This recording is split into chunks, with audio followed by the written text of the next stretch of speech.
Hello. Can I ask our NSD staff, SPPC, to please make your way outside and ask all the think tank guests, researchers and other guests outside to make their way in by 4:30 for the start of the next session, which is an extremely exciting session because we'll be talking about many of the perennial challenges that Pakistan faces. So I hope that all of you can stay. We have an immensely wonderful panel coming up. The discussants are all experts in their field, and we have our advisory board member think tanks, their heads, who themselves are in of themselves renowned experts in their fields, and we hope that all of you will enjoy the next session. Thank you.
Welcome back, honorable guests.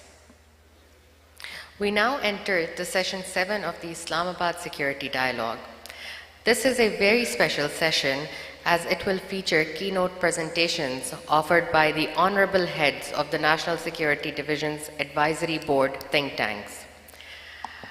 These esteemed heads will be sharing with us valuable findings from their in-house discussions on various aspects of national security, following which there will be a panel discussion carried out by our esteemed discussants.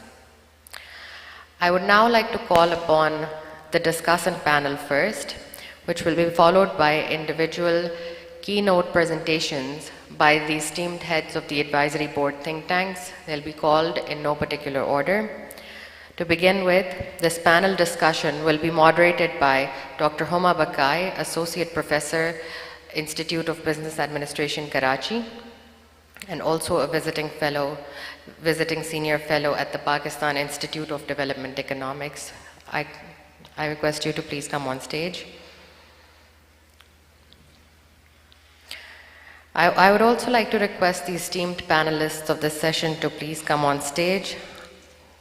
Hafiz Tahir Ashrafi Saab, Special Advisor to the Prime Minister on Religious Harmony and Chairman, Ulama Council Pakistan, Dr. Adil Najam, Boston University, Dr. Zeba Sattar, Director, Population Council's Office, Ms. Aisha Khan, Founder and Executive Director for the Civil Society Coalition for Climate Change and CEO of Mountain and Glacier Organization.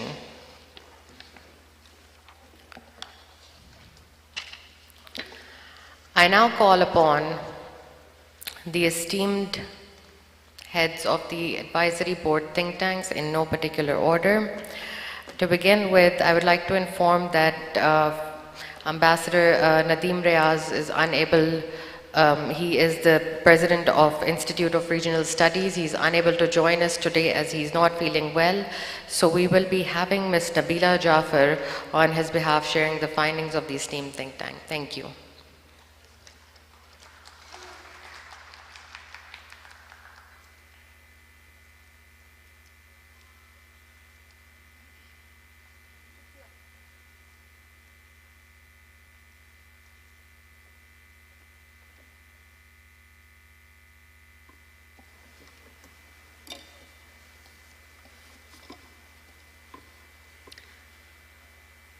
Good afternoon, everyone. May I request to run the presentation, PowerPoint presentation on population.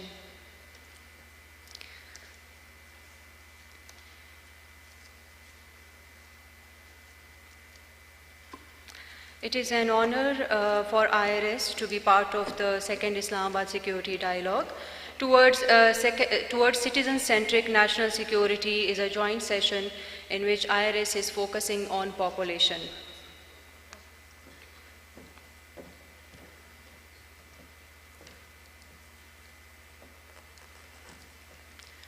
I'm just waiting.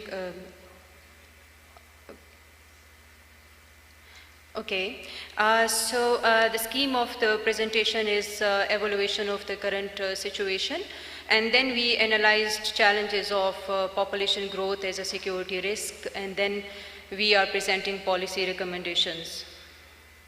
And the inputs in this study are based on in-depth consultations with experts and relevant stakeholders and analyzing of data from population growth, maternal health, youth education, employment, food security, climate change, and natural disasters.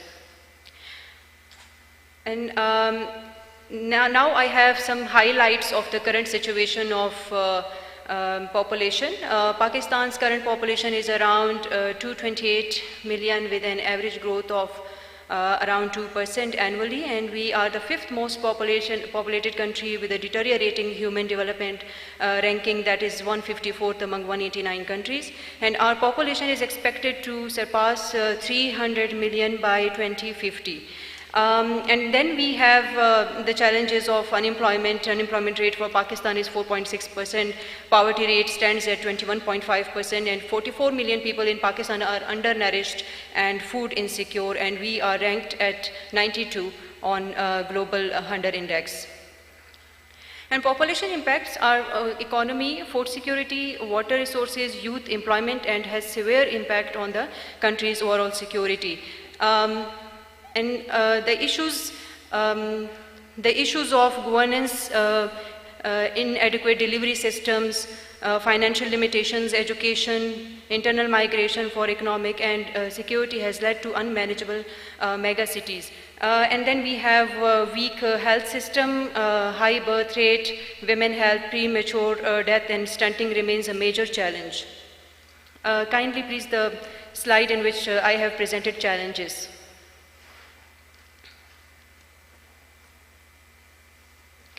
So I already explained some of the challenges that we are facing because of the growing population. And next, please.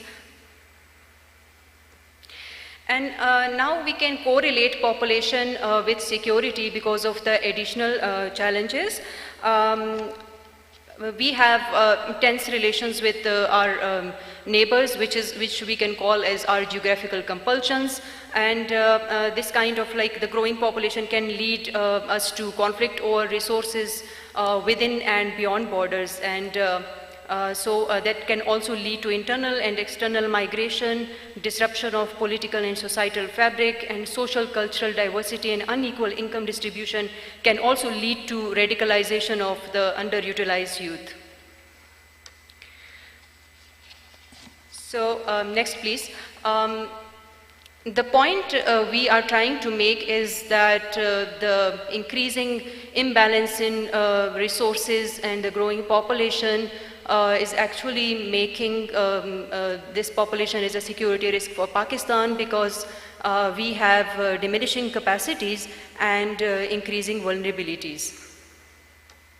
Now I come to our third part, which is policy recommendations. Number one is security prism. As population must be viewed through the security prism and its significance as a security issue should lead us to integrate it in cross-sectoral macro and micro level policies.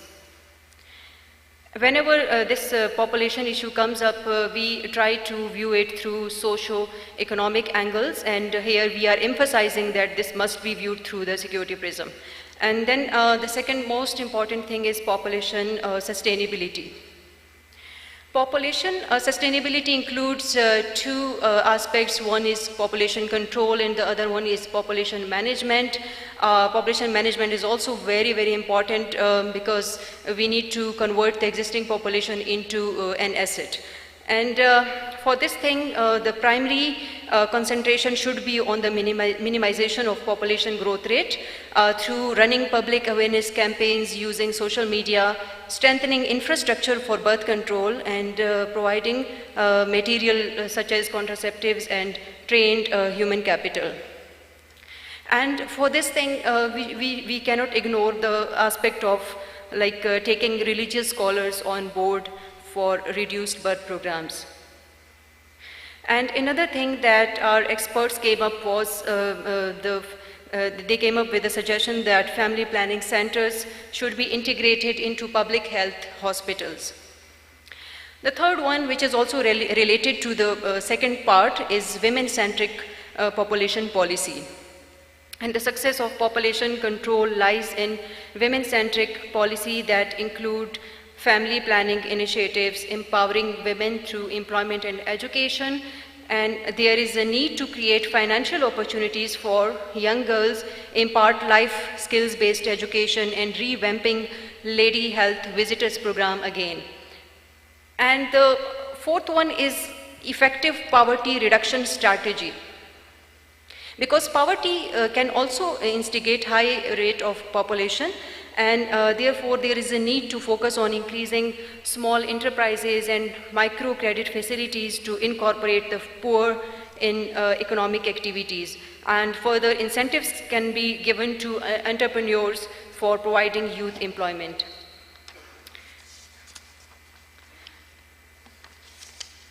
And the fifth one is improve agriculture and rural economy. This is also relevant to decreasing population and addressing the population growth and converting them into an asset through improving agriculture and rural economy, which can reduce poverty, unemployment, and rapid urbanization. And there is a need to promote rural industrialization, regularize rural markets, and establish town and village enterprises to discourage rapid urbanization problems. And the sixth one is the education, because we cannot ignore education. It has direct and indirect impact on the population growth. There is a need to revamp the existing curriculum, introduce vocational training and language training skills to make the youth competitive in domestic and international markets. And then the seventh one is another most important suggestion, that is legislation. The country requires new legislation on women reproductive health, early marriages, child labor, water security, climate impact, development of cities, and utilization of natural resources. Here we conclude these policy inputs by reiterating that population growth rate should be arrested. If left unchecked, it will become a security threat in given internal and external dynamics. Need of the hour are pragmatic development plans with an integrated approach based on cross-sectoral reforms and legislations with the consensus of all relevant stakeholders, including religious factions. And here it concludes. Thank you all for your attention.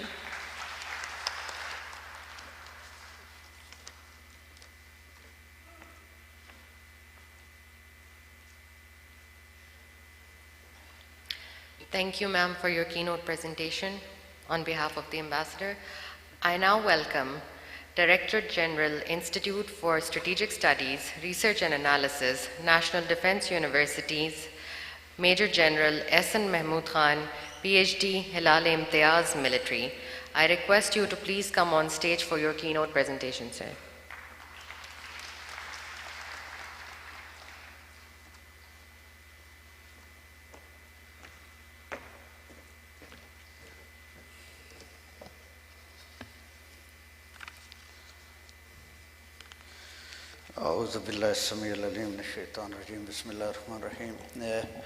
Distinguished discussants, panelists, speakers, respectable ladies and gentlemen, Assalamu alaikum and good afternoon.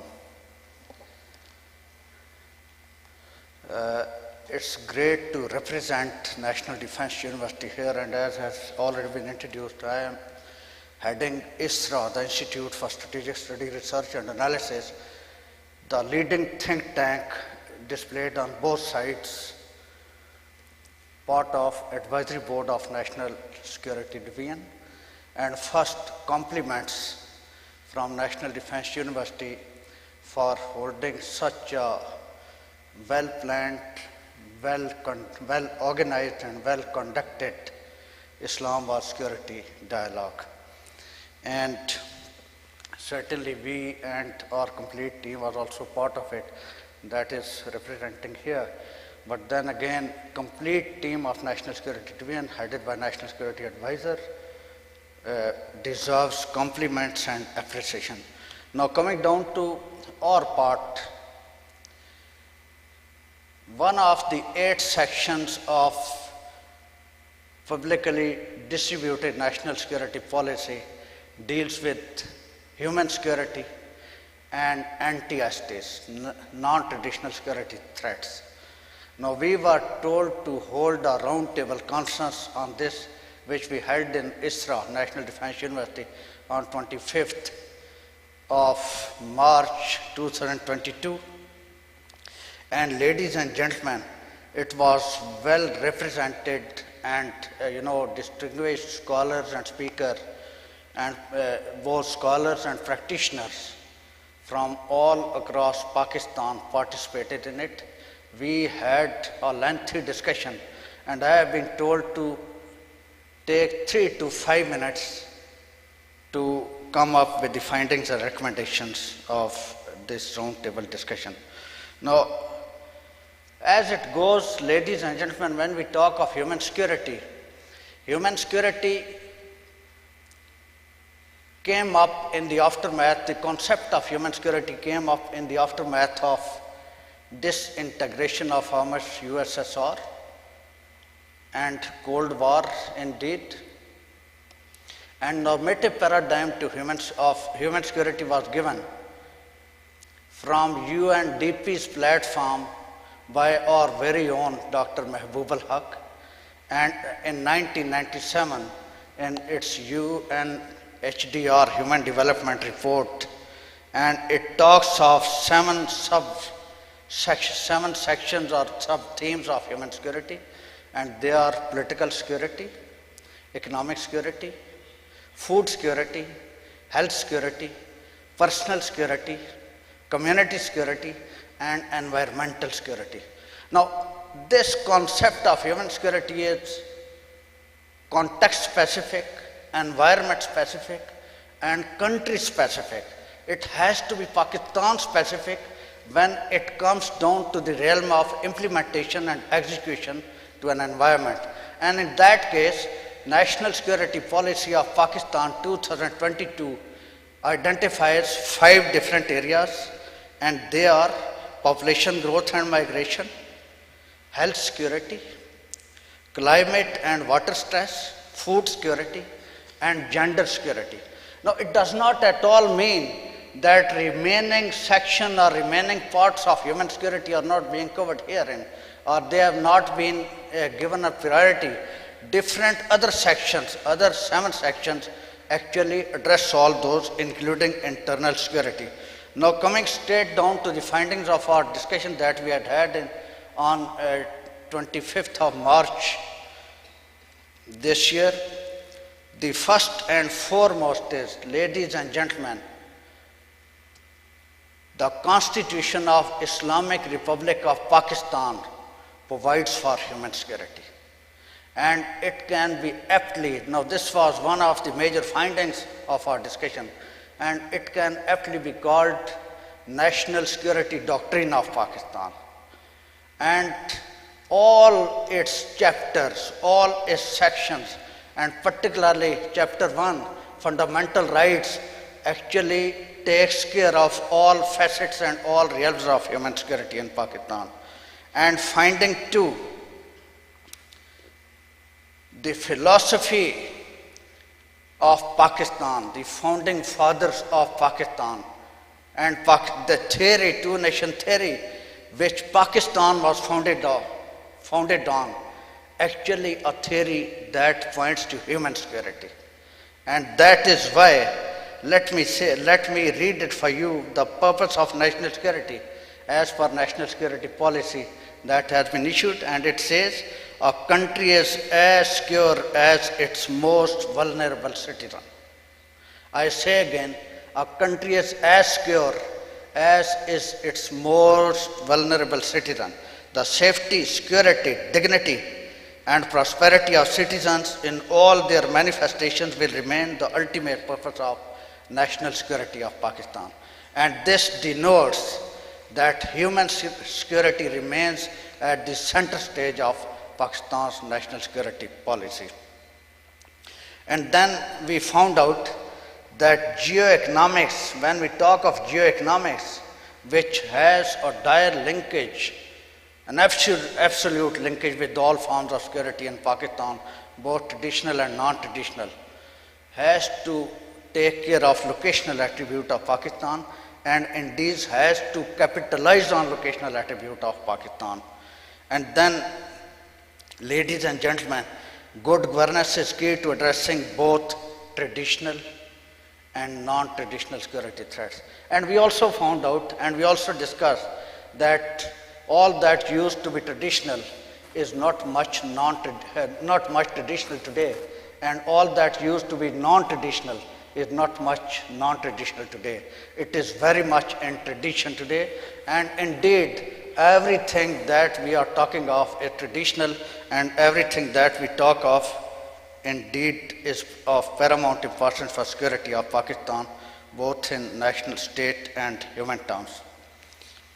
Ladies and gentlemen, we also found out that Pakistan is one of the most vulnerable countries in climate change, most affected by climate change, and we need to take measures both in the realm of mitigation and adaptation. And food security, we need to take care of complete triad of food security: availability, accessibility, and affordability in Pakistan. And we need to go back to the kind of agriculture we used to have in the making years of Pakistan. And ladies and gentlemen, in the end, we found out that human security is about 3 E's. When we talk of an individual, me, you, all of us, it's education, economy, and equity. And I got 3 special messages from the panelists who asked me to communicate those messages here. Number 1, we have to reform our civilian institutions. We will have to reform our police. We will have to reform our civil service and bureaucracy. We have to put it right, and we have to bring it up to the expectations of 21st century environment. And only if we are able to do, we would be able to take care of the second aspect, and that is implementation and execution of national security policy.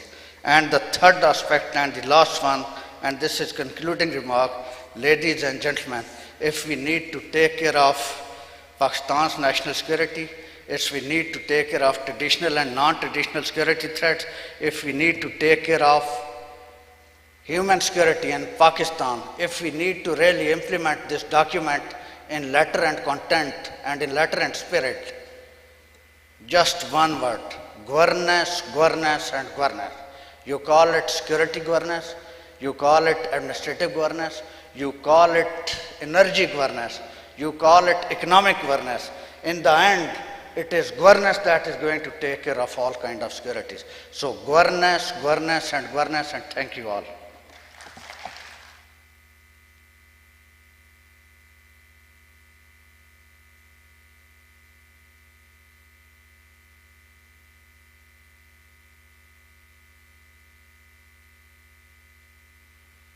Thank you so much, sir, for your keynote presentation. Just a short announcement. I request the esteemed heads to kindly try and limit the presentation time to 3 to 5 minutes, as one of our discussants is facing an emergency situation due to which they may have to leave earlier. So it's a request to kindly slightly limit the timing of the presentation. I now welcome former Ambassador Mr. Azaz Ahmed Chaudhry, Director General, Institute of Strategic Studies, Islamabad. I request you to please come on stage for your keynote presentation. Thank you.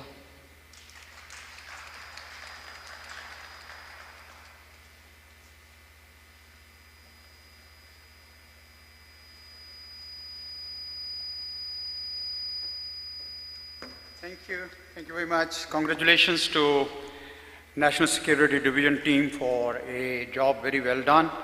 Now, the challenge is to sum up for you on a topic as broad and incisive as economic security and geoeconomics in 3 minutes, which I'll try to do.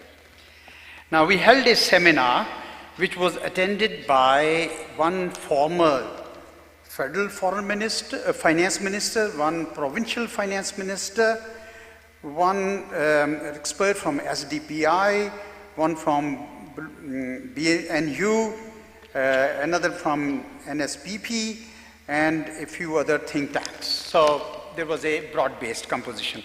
The general points that the speakers made were that a strong economy helps generate prosperity, provides for robust defense, and makes the nation secure. In that sense, They concluded the recently announced national security policy has rightly attached primacy to economic security in the context of comprehensive national security.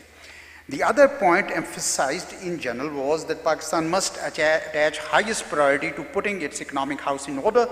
And then there was a list of reforms that they listed out, which I cannot read now because of time shortage, but they said that there is no alternative to comprehensive economic reforms, howsoever painful those may be. In the evolving geopolitics with new alignments and blocks shaping up, there are both challenges and opportunities. Ideally, Pakistan should build deeper economic partnerships with China, Central Asia, and Russia, while keeping its existing economic channels functional with the US, Europe, and the other major powers. This will not be easy, however, with diplomatic finesse and the right emphasis on geoeconomics, the challenges could possibly be converted into opportunity. Now, on Pakistan's external account balance, it was stated that Pakistan's macroeconomic policy needs to shift its focus from stabilization to sustainability. They did a number of other things, but I think I'll just pause it here. But what I think begs your attention is that the focus at this time should be on SMEs, small and medium enterprises. With the right policies and environment for SMEs, our economy can create jobs and promote household savings and enhance overall inclusion of the people and the businesses. On Pakistan's regional trade and economic integration, it was stressed that mobility within the region is of critical value in order to explore the untapped trade potential within and between the regions. It is imperative to create easy border access like Europe. Actually, frankly, they would use the words like end the regional isolation and things of this sort for all the countries in South Asia. On Pakistan's industrial development, I think they say is that the SEZ, Special Economic Zones, have been positive as part of CPEC's broader architecture, and its phase 2 requires increased participation from public, private, and joint public-private engagement. Then they said that while ambitious plans are good, industrialization process requires a holistic approach. A country like Pakistan can have a mixed model of import substitution and export promotion at the same time. I think we had left behind import substitution long time back, but I'm glad that we are coming back to it. And final segment was dynamics of Pakistan's human security. I think the General has already talked about it. The recent research shows that a higher share of knowledge-intensive goods in the export profile of any country yields a much higher per capita income growth. So countries can achieve knowledge-intensive export structure by investing in their own people and building a human economy. To that end, Pakistan needs to manage its population growth, something that IRS has already pointed out. And then the creation of a knowledge-based economy depends on innovation and creativity. And finally, Pakistan should also focus on linking its network of research institutions and universities with industry. Something that happened in the 60s, we saw that, to achieve a knowledge-based economy. Thank you very much for listening.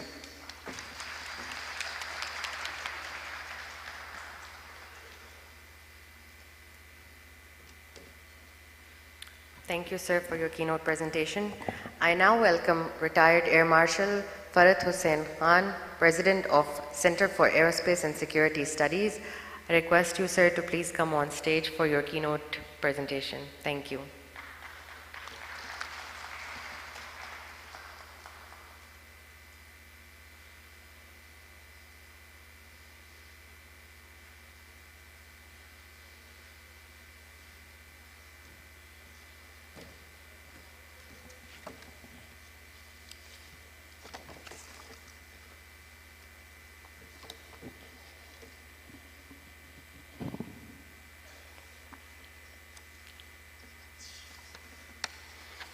Bismillahirrahmanirrahim. To cut short on timings, as covered earlier.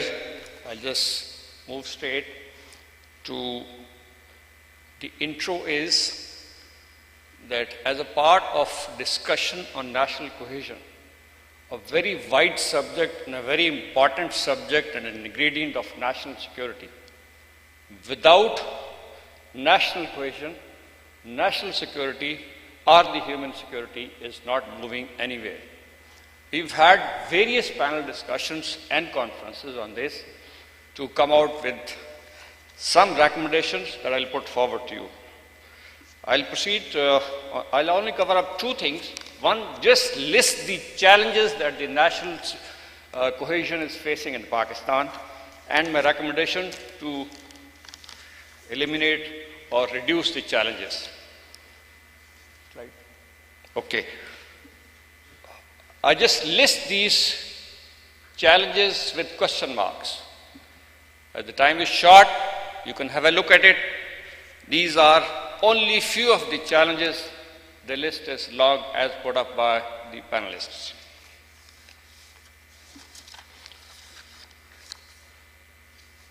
My recommendation to remove these impediments, first and the foremost, human security demands a contract of an individual or a citizen with the state. We seriously need to look at our social contract with the state of a common citizen. There is a need to promote constitutional understanding. As Major Ehsan was covering, our constitution has all the provisions to make it a great cohesive nation. There is nothing no shortfall in the constitution, but there is a big issue of implementation of the constitution. So this needs to be made part of our education system, that people must be made aware of their rights. Second is, there is a lot that Quaid-e-Azam gave on his vision of the state and the people. We need to include that in the syllabi of various classes so that the new generation is aware of the concept of Pakistan. We seriously lack in terms of understanding what was the reason for creating Pakistan. Now, the economic equality or inequality that you may say, there is a need to accelerate inter-institutional data and its integration to derive benefits for planning. In our case, while there is some data in some departments, the other departments who are supposed to plan the programs ahead do not have access to this data. But if they have, they do not have it timely. So there is a need to have data management, collection and integration. There is a need to discourage the consumption-oriented economy. But इस सादा अल्फाज में इसको showmanship कहते हैं. We see a lot of big cars on the streets.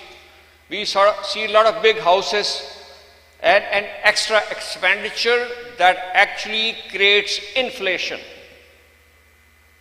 So our inflation is also related to the consumption that we make, which could be controlled, and need to transfer this into investment and utilization for other purposes by the state. There is a need to stimulate urban renewal schemes to ensure equal distribution of resources. There is a need to promote merit-based decision-making and transparency in governance. Also talked by Major Ehsan, governance is the key. And you cannot have governance if you do not have merit-based selection and do not have transparency in the decision-making. Now, another important aspect of that affects the human security is internal security. There is a need to update the National Action Plan. This is emphasized in all our discussions. The plan was made in 2014-15, needs an update. One. Secondly, something very alarming, it needs ownership. Who owns this? Who executes this? Who monitors it is missing. There is a need to seek collective agreement among the political parties to cease use of religion for political gains. There is also a need to regulate foreign and local funding of all religious institutions. Initiate comprehensive de-radicalization program for all religious groups that are causing us embarrassment. I propose a comprehensive Equality Act to overrule all discriminatory laws made on the basis of religion. Take religious leaders, scholars on board and seek a firm and clear stance against extremism and terrorism. Another important subject, inter-provincial harmony. We had the 18th Amendment, supposedly for the benefits to reach the masses, which it has failed. Because the devolution did take place to the elite of the provinces. It hasn't gone down. There is a need to relook at the 18th Amendment vis-a-vis the human security. There is a need to ensure local governments and the resources must be given to the local government so the common person gets benefit of those resources. There is the need to create administrative units to ensure equitable division of resources. Another sore point, judicial system. If I'm allowed to say, it has failed to deliver to the common people. It may be doing very well for the elite. The common person has no hopes to get justice. Therefore, my recommendation is that there is a need to form a judicial commission to reform the system in totality with following specifics. Induction criteria of judges at all levels and their promotion criteria needs a relook. Adequate number of judges be made available. Surely the cases are pending in all three tiers of the judiciary because of the shortage of judges. There is a need to implement time-bound decision. The cases should not prolong for years and years. There has to be some time to every decision, particularly the one which relates to human security. Legal aid system, people cannot afford the present legal system in terms of cost. And now I'll come to last part of my presentation, recommendation. Health and education forms the weakest link of the human security in Pakistan. And gentlemen, weakest link defines the strength of the link. So these two areas, defined as basic rights of every Pakistani in the Constitution of Pakistan, are far below our expectations or far below needs. The figures that are available are daunting. We don't even spend 1/10 of what the UN wants us to spend on health. As per one of the very honorable speakers, he said, we spend $10 per person. The UN figure is $100 per person on health. And that too gets distributed in two areas. One, tertiary health system and the primary health system. The primary health system, which serves the maximum population, gets only 30% of that. 70% goes to bigger hospitals. Therefore, everybody has to rush to the bigger towns. On education side, there is a need to declare education emergency. Unfortunately, this has been talked many times in many manifestos by many politicians, but nobody has been able to implement that because political expediency demands that they only work for short term. Spending on education, if you start spend today, the results will come in 10 to 15 years. invest in quality and affordable healthcare services, create a budget balance. Like I said, 30-70 is not right. Build and expand robust, shock responsive social protection program. The government has done a very good job of introducing the Sehat card, which has given a big relief to our poor citizen. There is a need, I would say, to spend much more than what we are spending, and in fact, the health and education combined, we are spending only 4%. There is a need to double it if we want to have our Pakistani, common Pakistani feel part of the society, feel part of the nation, and contribute effectively. We need to look after the normal Pakistani. With that, I come to the end of my talk. Thank you very much.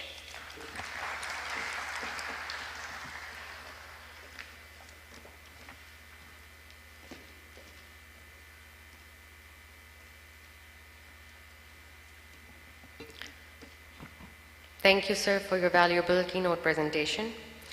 I now welcome on stage the Honorable Head of the esteemed Islamabad Policy Research Institute, affiliated with the National Security Division, Acting President, Brigadier Retired, Mr. Rashid Wali Janjua, to please come on stage to deliver his keynote address. Thank you, sir.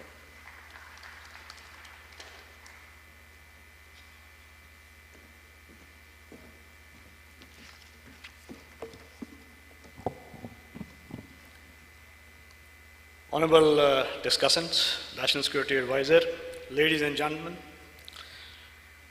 how we create a connection between state and society so that we bind all those stakeholders into a beneficial relationship. This is the pearl of high price that we chase when we create a consensus. So the topic assigned to us, or the theme assigned, was to recommend as to how to build consensus on this national security policy, first of its kind, that has been disseminated. Coming over to preamble, Pakistan's national security policy is an overarching document which tells us what to do. Now the how part is the national security strategy that countries like the United States disseminate, and that would be the task of line ministries. And there is a inherent process of consensus building built into this whole process. Now, recognizing the need for unity, the national security policy emphasized the importance of celebrating diversity. Go to the last part, dispense with first. So the unity in diversity, that was the weight makeup that we need to integrate into our consensus building process.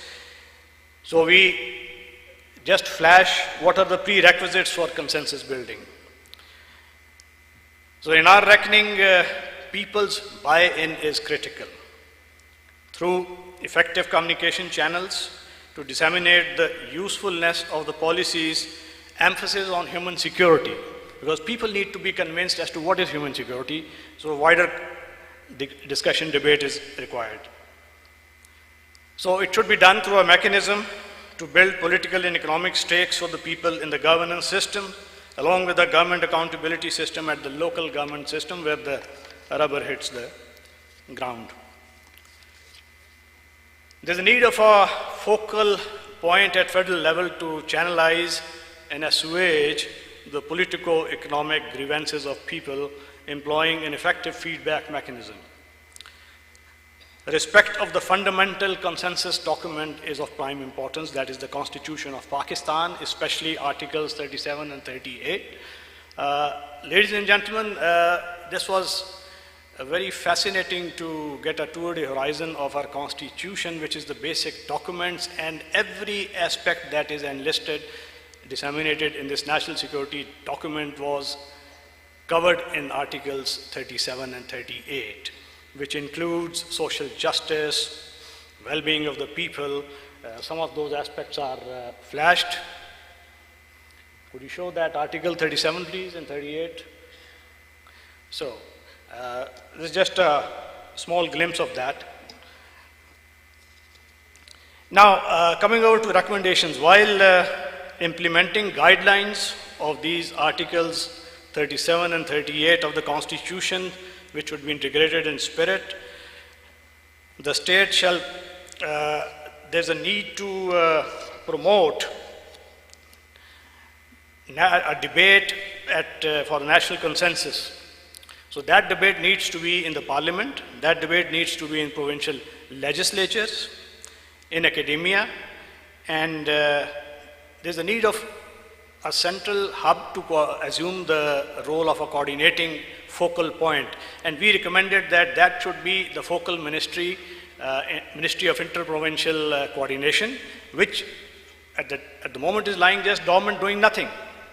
And after this 18th Amendment, the whole consensus building is premised on the idea of provinces buying into this national security and especially its human security dimensions. We feel that there should be a provincial coordination section, there should be a local government coordination section, and a panel of experts to coordinate the research and policy inputs that impact upon implementation aspects of human security. And this Ministry of Human Interprovincial Coordination, it should be given the lead role, and its capacity needs to be built for that role. Next recommendation, a robust and empowered local government system geared towards service delivery needs to be put into practice to ensure that the people become the true stakeholders into the governance. Without there being stakeholders, there would never be any consensus. A word of caution: while celebrating the diversity of cultures, the unifying factors like common religion, a common national language, that is Urdu, and symbols of national unity like flags, emblems, and national institutions should not be deprecated, rather embraced with pride and alacrity.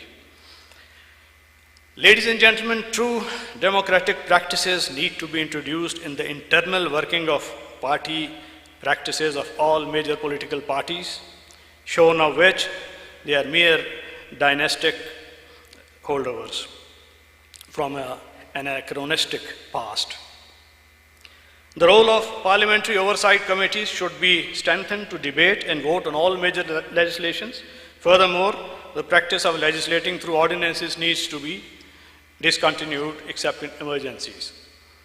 Public research institutions and think tanks need to research and work on reforming the service delivery mechanisms in Pakistan, which is the warp and woof of human security.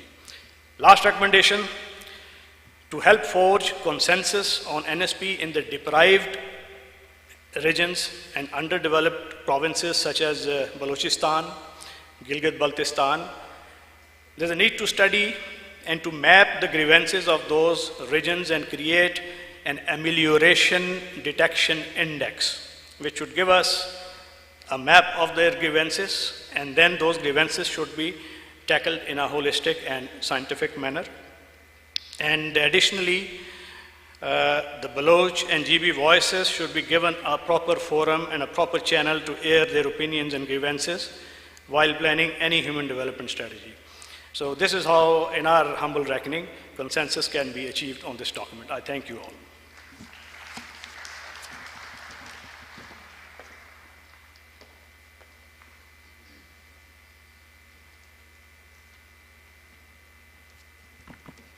Thank you, sir, for your keynote address, for your keynote presentation.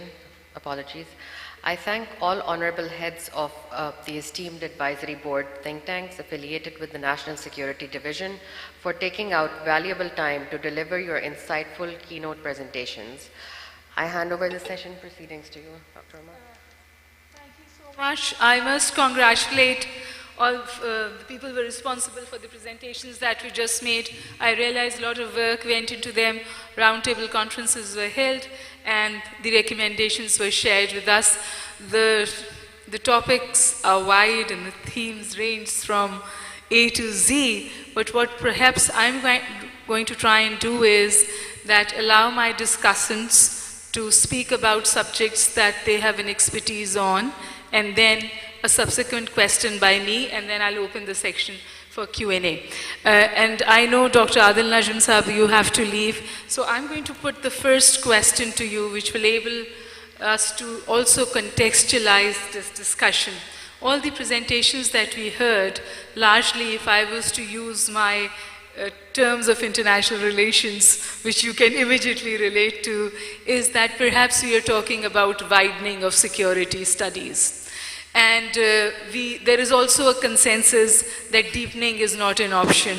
So we're not changing the consumer of security. The consumer of security remains the state, which is critical in today's world, but we have to widen it. Widen it to what point?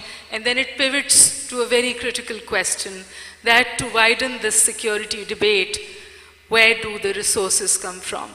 And thus, the thrust of Pakistan government and the security policy to pivot Pakistan's foreign policy from perhaps geopolitics to geoeconomics. But we also know that we live in a world where there's a crisscross of geoeconomics and geopolitics, and geostrategic compulsions are becoming more pertinent by the day. In this backdrop, how do you see the construct of widening of security in Pakistan, especially?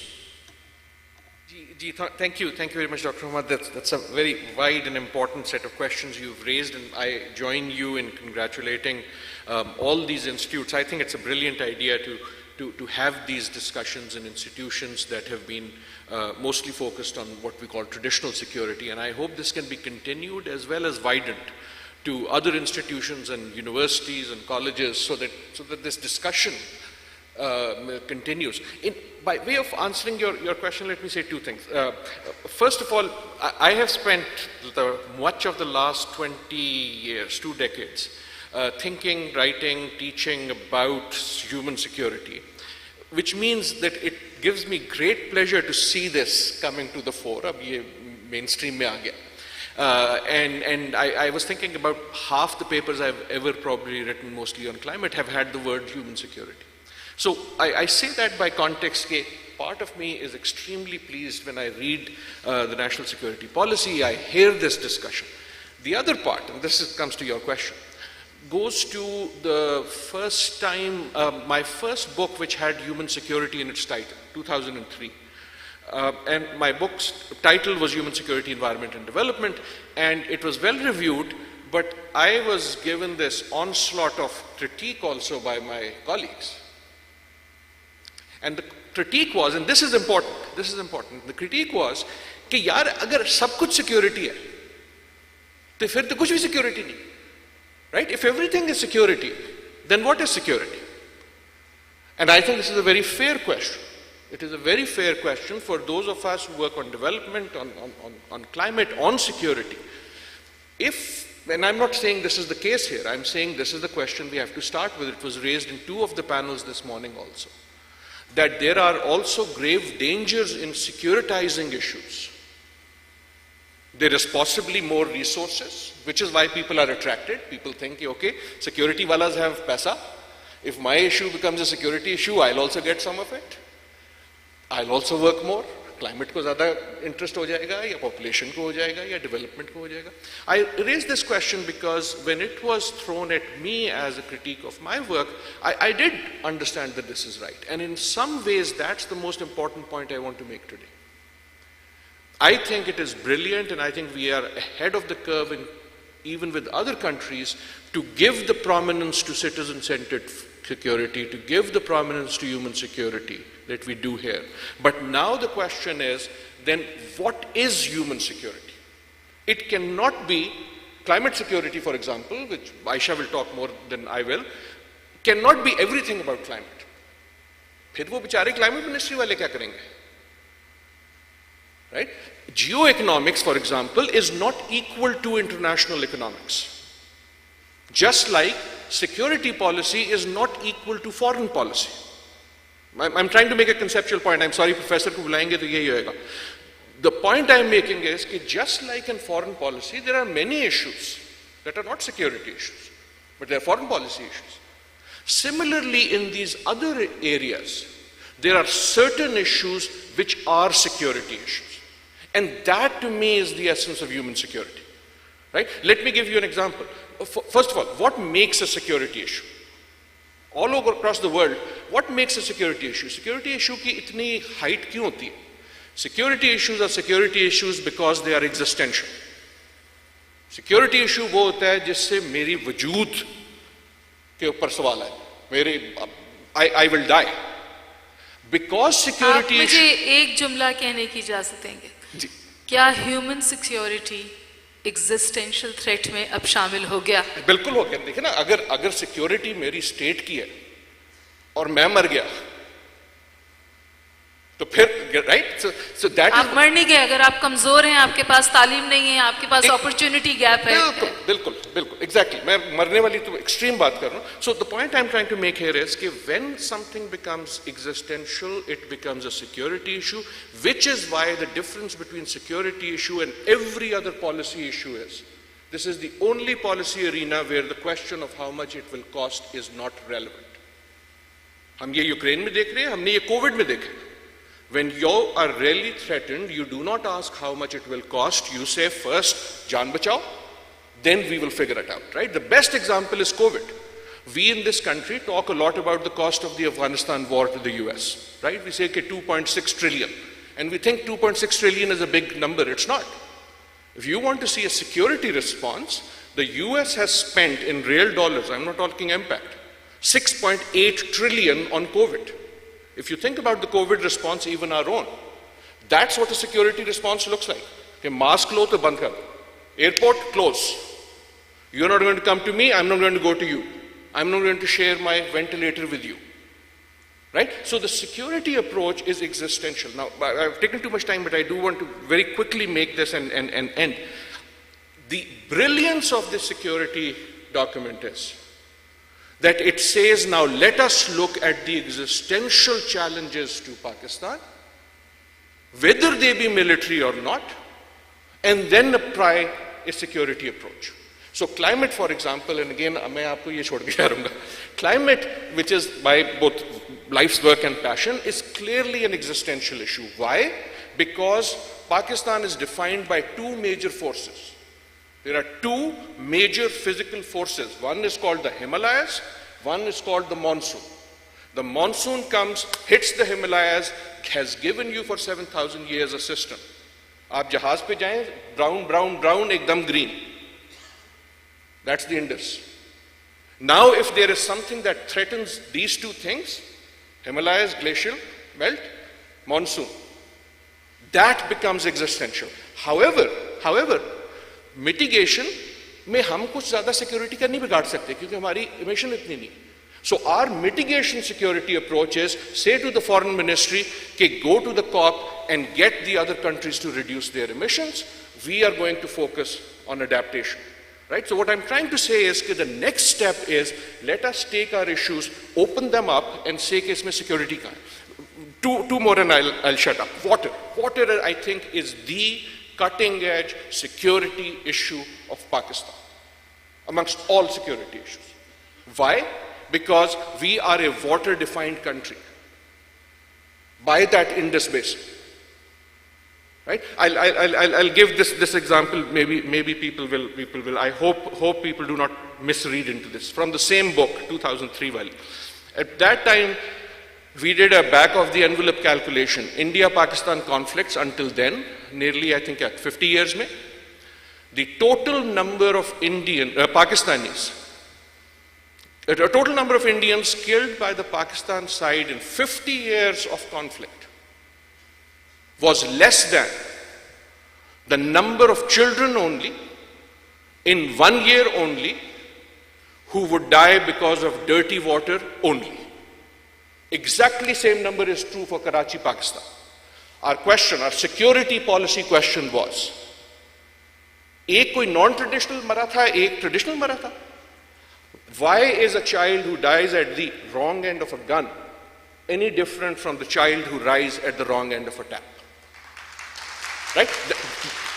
आपकी security वहां है, लेकिन एक को हम deal करते हैं differently, दूसरे को हम डील करते हैं differently. The beauty of this is, please allow me, I hope I'm not trespassing on wrong ground here. The beauty of this, at that point, saving one life because of clean water, either in Karachi or in Delhi, was about $18.5. Right? So aapko jo security leverage mil rahi hai, that's a, so there are many things. Absolute last example, geoeconomics, right? It is a mistake to think that every economic issue that is international is geoeconomic. Nahi hai. 71 ki war mein paan aane band ho gaye the, but that wasn't a strategic issue. Lekin jab gandum aani band hoti hai ya tel aana band hota hai, right, that becomes a security issue. So the question has to be, okay, where are the insecurity levels? IMF का हम जिक्र करते हैं. Our general approach, the geopolitical approach to IMF loans has been, we are dependent to a large extent, we have made ourselves dependent on international loan. The geopolitical approach has been, remain friends with major powers so that they help you with IMF. The geo-economic approach will be, look at your loan portfolio so that you are not dependent on loans. Right? So, too long, I apologize, and I'm really grateful. आपसे एक सवाल मैं और पूछूंगी और फिर ताहिर रशीद साहब को ज़हमत दूंगी. आपने सुबह बाजवा साहब की स्पीच भी सुनी. उन्होंने कहा हाँ इशू है, बहुत बड़ा इशू है. पाकिस्तान हार्ड कंट्री में वो कहते हैं ना टेररिज्म का मसला है ना किसी और चीज़ का मसला है. It's the environment. One policy advice for Pakistan. We are planting the trees. The military is also planting the trees. Imran Khan Saab also has that initiative. But we are still a coal-dependent country. One policy advice for Pakistan. तो कितना अच्छा था. चलिए एक अच्छी सी बात बता दीजिए. Read this document. No, but seriously, take it seriously. Okay. What I mean by that, take it seriously, cut into every word and ask the difficult questions. And the difficult question is, can Pakistan be secure without Pakistanis feeling secure? And then ask Pakistanis कि तुम्हें डर कब लगता है? जब नौकरी जाती है, जब बीमारी होती है, जब पानी नहीं होता, या जब गर्मी से लोग मर जाते हैं. जब गर्मी से लोग मर जाते हैं, बिल्कुल. जब बच्चों को तालीम नहीं मिलती. That's the security question. तो बड़ा सीधा सा है. Security question सिर्फ एक है. क्या हाल है? How are you? If the answer is I am well. तो security is your and mine sense of well-being. Ashrafi साहब, आप मुश्किल काम कर रहे हैं. आप माशरे में हार्मनी लाने की कोशिश कर रहे हैं. इंटरफेथ हार्मनी भी और इंट्राफेथ हार्मनी भी. हम जब यहाँ बात करते हैं तो हम ये भी बात करते हैं कि ये एक ऐसा फोरम है जहाँ हम ऐसी चीज़ों के हवाले से बात करें जिसके हवाले से पाकिस्तान में के लिए बहुत गलत फहमियाँ हैं या पाकिस्तान का इमेज इम्पैक्ट होता है. और मैं आपसे बहुत प्रोवोकेटिव बात करूँगी. उसमें से एक बात है हमारा ब्लास्फेमी लॉ और उसके नतीजे में होने वाली सड़क पे सूरत हाल. आप इस हवाले से क्या बताएंगे हमें? Sorry, आप बहुत माजरत के साथ if I can go off एक personal crisis थोड़ा सा है. Najm has a fan. Thank you so much for staying back.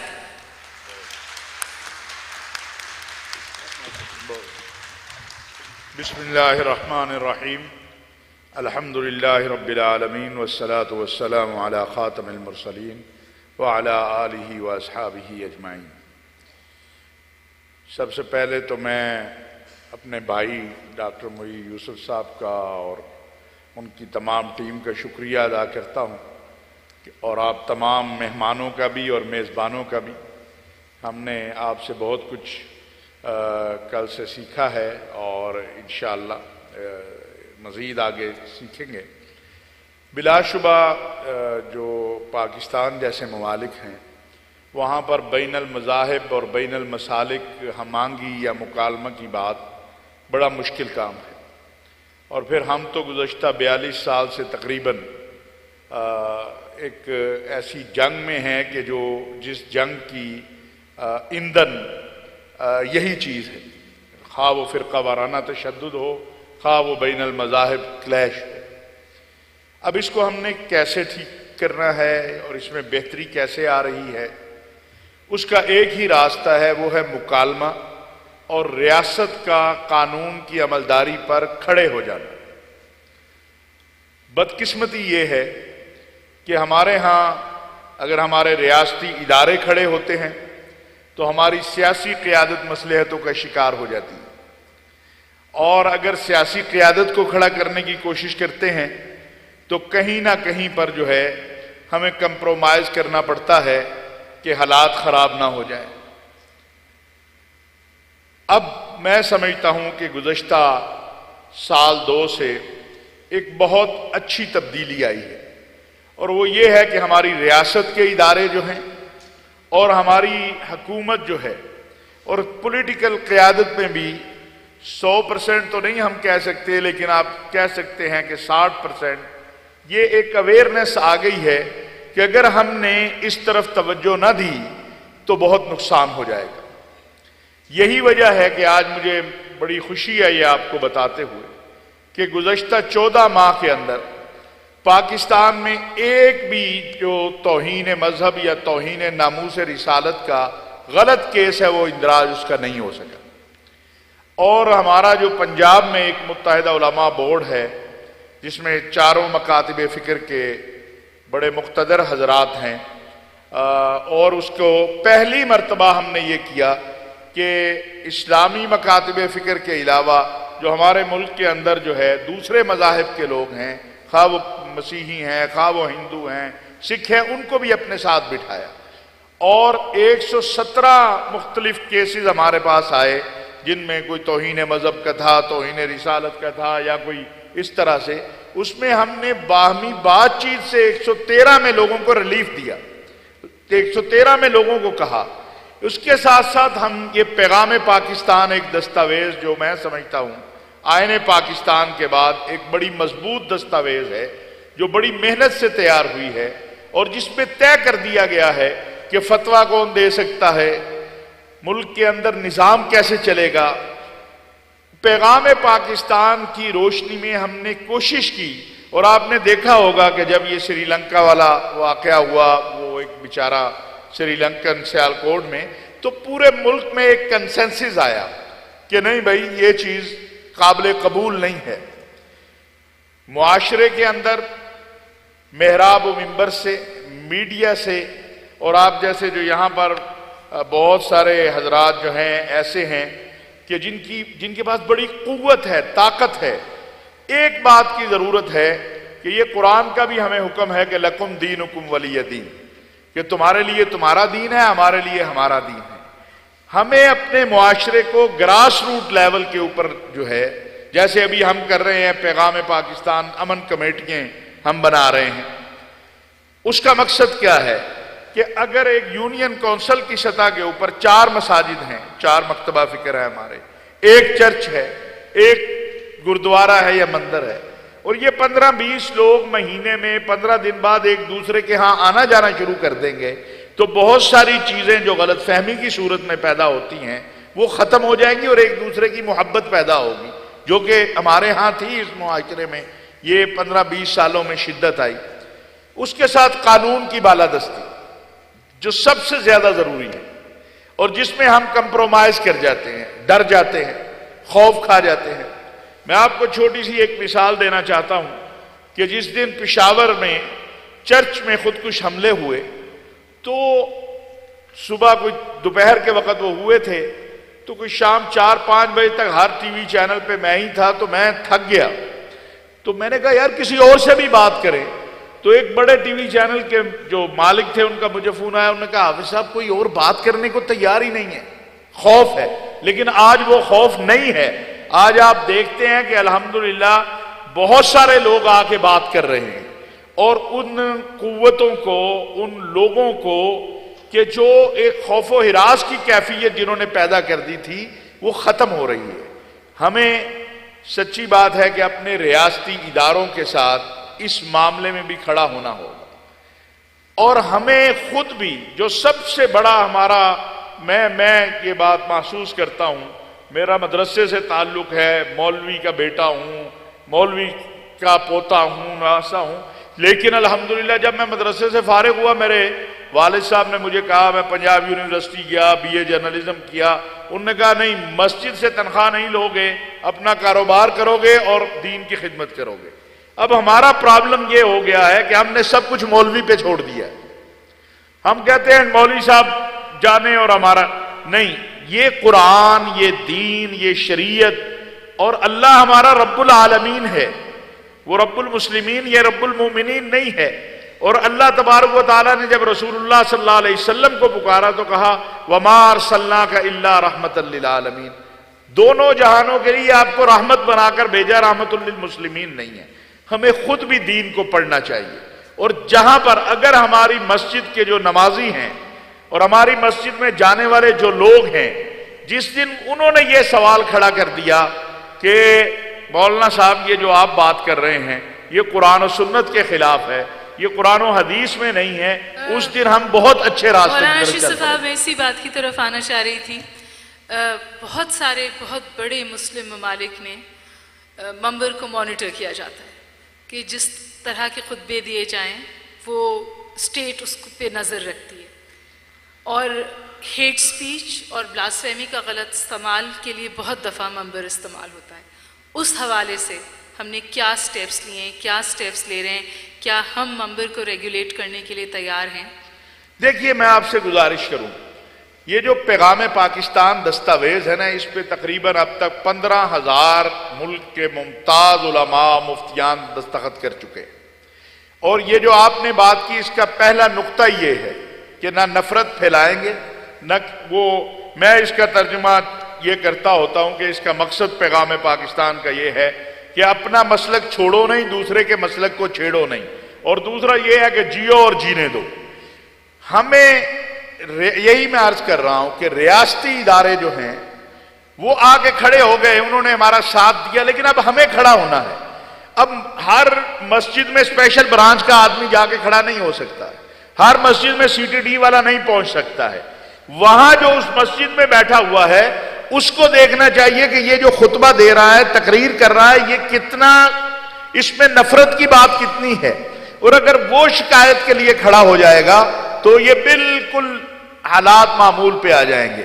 میں آپ کو ایک چھوٹی سی اس کی مثال دیتا ہوں کہ سن 2004-05 میں جب یہاں بہت قتل و قتال تھی, میں پنجاب میں اس وقت ایڈوائزر تھا, ہم نے طے کیا کہ جس مسجد سے, امام بارگاہ سے, مجلس سے, اجتماع سے تقریر کافر کافر کا نعرہ اس وقت لگتا تھا, اور دوسری طرف جو ہے وہ شدت سے مقدسات کی, دوسرے مکتبہ فکر کے اکابر کی توہین ہوتی تھی, ہم نے کہا ہم خالی مولوی صاحب پہ پرچہ نہیں دیں گے, ہم اس مسجد کے, اس مجلس کے, اس امام بارگاہ کے, اس اجتماع کے کروانے والے پہ بھی پرچہ دیں گے. آپ یقین کر لیں صرف 3 پرچے ہم نے پنجاب میں, 3 FIR کاٹی, 2 نہیں 3 محرم, اور 2006 اور 2007 کا محرم ایسا تھا جس میں کسی نے ایک دوسرے کے خلاف FIR ہی نہیں کروائی. تو اگر آپ قانون کی عملداری کروا لیں اور قوم بھی ساتھ دے, یہ خالی اس بنیاد, ہمارے پاس اتنا بڑا نظام نہیں ہے کہ ہر مسجد میں آپ اسپیشل برانچ والا کھڑا کریں گے, ہر مسجد میں آپ CTD والا کھڑا کریں گے. اور ایک بڑا مسئلہ اس وقت سوشل میڈیا ہے. میں نے 100 کے قریب جو ہے چینلز یا کہہ لیں یوٹیوب کے, وہ ہم نے محرم سے پہلے درخواست کی یوٹیوب والوں سے, ہمارے بیچارے پیمرا والے بھی, PTA والے بھی, کہ جی یہ دیکھیں یہ سارا آگ ہے, اس سے ہمارا معاشرہ تباہ ہو رہا ہے, لیکن وہ نہیں بند کرتے ہیں, فیس بک والے نہیں بند کرتے ہیں. اور اگر گورنمنٹ بند کرے تو آزادی اظہار پہ پھر ہم بات کرتے ہیں, یہ بھی ایک بہت بڑا مسئلہ ہے. اور بہت چیزیں بند کر دیتے ہیں, ویسے کشمیر پہ ڈسکورس بند کر دیتے ہیں, اور بھی دیگر چیزیں. آپ کو میں تھوڑی دیر میں اور زحمت دوں گی کیونکہ میں آپ سے کامنٹ چاہوں گی پاپولیشن کنٹرول کے حوالے سے. زیبا میں آپ کی طرف آؤں گی. جو the entire discussion that we've had and all the presentations that we've had, they've been largely around how we need to do certain things on the human security front, including population control, and they've called it a ticking bomb. That's where the presentation ended on. But there is also this understanding that perhaps you need a lot of resources to handle that. In my conversation that I had with you on the television, you said it's not about resources. So I would like you to elaborate on that.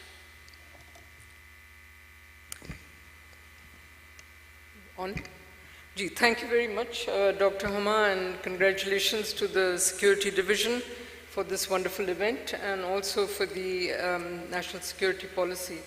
I have argued with you about it's not a question of resources, because just listening to the discourse here, referring back particularly to Dr. Adil Najam's comment, where we place our priorities is where it is. You see, basically, this ticking time bomb, the recommendations read out very ably and made by the Institute of Regional Studies were there 30, 40 years ago. We had the population projections that showed water scarcity, unemployment, the whole lot. But we did not really take any action, whereas other countries in the region, Bangladesh, Iran, Nepal, India, they have all really managed to come. Many Muslim countries also. And particularly Muslim countries. I wanted to highlight Malaysia, Indonesia, Bangladesh, and Iran. And now Saudi Arabia as well. So it is not an issue, basically it has not been an issue of priority. And just in listening to the discourse, it occurred to me, perhaps there's an underlying reason. And I come across the debate, and just for the sake of taking this argument further, that perhaps there was a large enough section, and I do come across that thinking, that actually thought that going from 6th to 5th most populous was a good thing. That large numbers were a good thing because we were then going to be strong. What was overlooked was exactly what Dr. Adil Najam talked about, our infant mortality rate, our maternal mortality rate, 20 out of million, 20 million children out of school. And that is the disconnect with the constitutional rights that were shown very clearly. I think that we should really be thinking of it, population as, as part of health.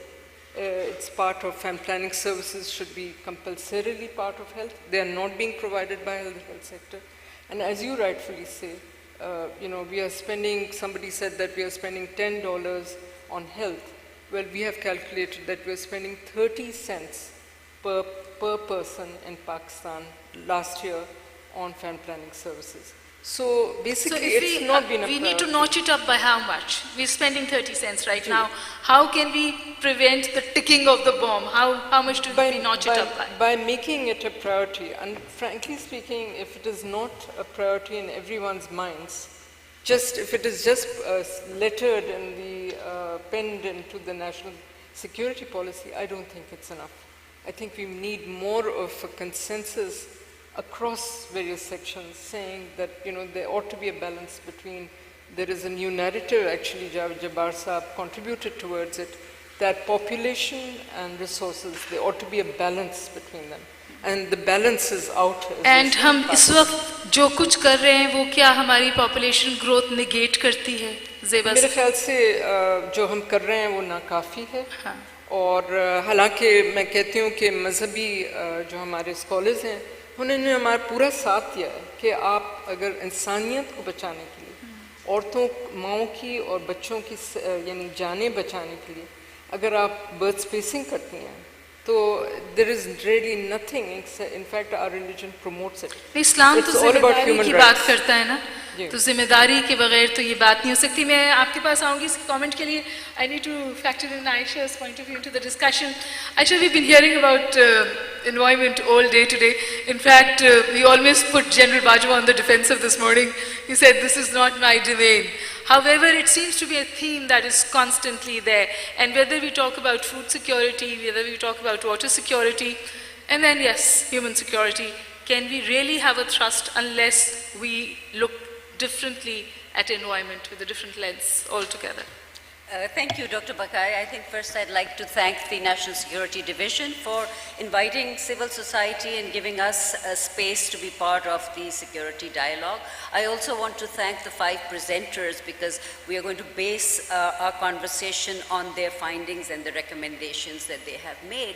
Dr. Adil Najam gave his definition of security, and I'd like to add on to that to say that security can be predicated by a nation's ability to absorb shocks and respond to fragility and crisis. And this makes economic resilience and human security at the heart of a security dialogue. But a national security policy is a living document, so it has to be contextualized in the times that we're living in. And right now, the changing geopolitical landscape, the importance of geoeconomics, and the threats of climate change are the 3 main determinants.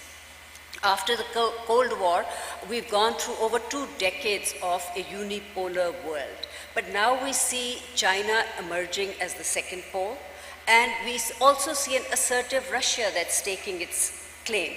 So in the future, we may be looking at a tripolar world. And at present, if we say that, we are not going to take sides with any of the poles, we may have to position ourselves in a way to deal with 3 poles to secure our socio-economic security. Now I'll come to climate change, because that is actually my expertise. And Dr. Adil Najam talked about, water, hydrology, and the transboundary aspect of the threat that we face. So there is no domain left now that is not affected by climate change. You mentioned food, water, energy disasters, you name it, livelihoods. So I am going to just, because of shortage of time, focus on 2 things, hydrology and hot spots, because those are the 2 aspects of climate change that are going to affect us directly. Now, when we talk about water, we have to recognize that we are a single basin, lower riparian country reliant on transboundary water. And when we talk about hotspots, we have to remember that South Asia is warming up more rapidly than the rest of the world. And there is about 800 million people that are projected to be at risk by 2030, 2040. So how are we going to address these issues without regional cooperation? We have outstanding issues, we recognize those. We have pending issues that have been unresolved for 7.5 decades, but we have to settle those through a negotiated arrangement that is acceptable to all parties. We don't have that same luxury of time when it comes to climate change. The 6th assessment report that has just come out tells us that 2030 is the critical milestone. If we do not arrest climate change, bring temperature under control, we are going to have consequences that will not be managed by adaptive resilience. So we have to look at it from this perspective. Glasgow was a disappointment, wasn't Glasgow it? was, yes, in many ways, from the perspective of the developing countries. But I think that the question that I asked that you referred to, General Bajwa, was do we need to decouple politics now from all those other areas in which engagement can contribute to social well-being and economic prosperity?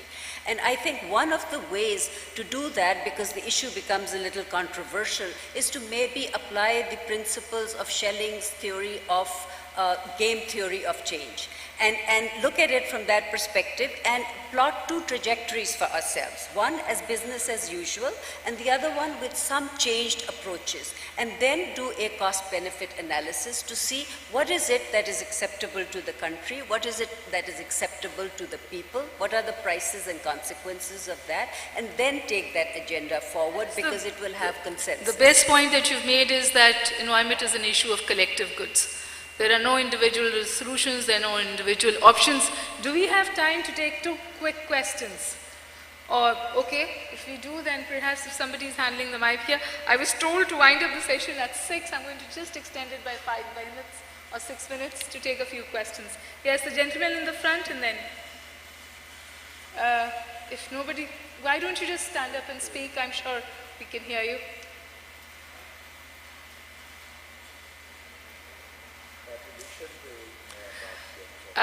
अच्छा, एक minute अगर आप मुझे इजाज़त दें, अशरफी साहब को एक जुमला कहना चाहते हैं, फिर हम आपका सवाल ले लेते हैं। ये जो आबादी का बढ़ता हुआ मसला है ना, ये सबसे बड़ा मसला है हमारा, और इसमें शरीयत की रूह से भी असल मसला ये है कि हमारी इस पर जो है जितनी भी तवज्जो है वो हम मेडिकली या उस अंदाज से करते हैं, शरई एतबार से इसके ऊपर बड़ी मेहनत की ज़रूरत है। और दूसरा जहालत है, बेटी पैदा हो गई तो उसके बाद बेटे के उसमें, तो इसके ऊपर एक मुस्तकिल मेहनत की ज़रूरत है, जो मेरा ख्याल है हमारे वजारतों की और हमारे जो इससे मुत्तसिल इदारे हैं ना, उनकी इस तरफ बिल्कुल तवज्जो नहीं। जो पेट्रियार्कल सोसाइटी कॉन्स्ट्रक्ट है वो कंट्रीब्यूट करता है। Please go ahead with your question, gentleman. My name is Engineer Wasim Abbasi. My question to all panelists. एक पाकिस्तान का जो कॉमन सिटीजन वो इस वक्त ये समझता है कि पाकिस्तान की जो तमाम स्टेट रिसोर्सेज हैं they are elite captured.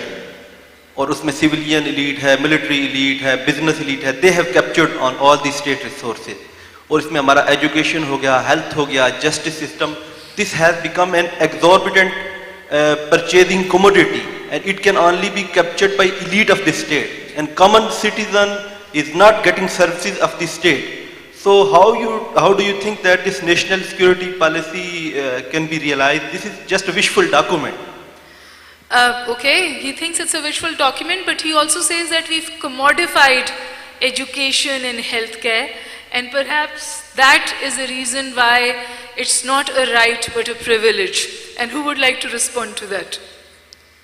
Well, I would like to say that, distribution has not been equitable, but the unsustainable population growth rate has been a contributing factor. Imagine if we were half the number, we would have more resources to allocate for every sector. So therefore, it's not the population that's the problem. It is the access to resources that you have and how equitably you distribute them in society. Because eventually, if we keep growing at this rate, the gap that you're talking about between the rich and the poor will keep increasing, and it will lead to societal strife and conflict. So it's very, very important that we stop right here and we spread those resources more evenly across society. Okay. Ziba, would you like to add to that discourse? I think it's a very basic question, whether you call it elite capture or not, but your distance hai na, the distance between the people who are making the decisions about resources, where they should go, and even their perception and knowledge about what people want is getting huger and huger in the last 10, 20 years that I've been doing research. And I think that people want a different life. For instance, population ke liye, ہمیشہ یہ کہا جاتا ہے کہ غریب لوگ بہت بچے پیدا کر رہے ہیں.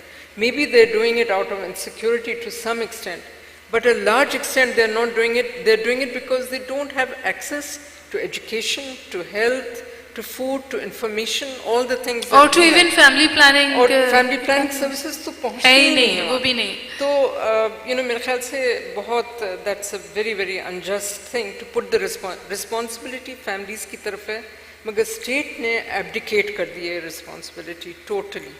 لیکن یہ جو سیکیورٹی ڈائلاگ ہے یہ اسی طرف ایک قدم ہے کہ یہ جو فاصلہ ہے اس کو ہم پر کر سکیں اور آپ کی بات ایوانوں تک پہنچ سکے. جی یس پلیز گو ہیڈ.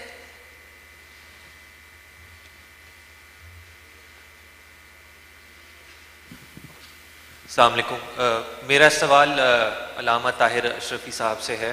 شرعی روح سے کسی کے اوپر تکفیر لگانا, اس کے قواعد ہیں, قاضی کا رول ہے, ریاست کا رول ہے.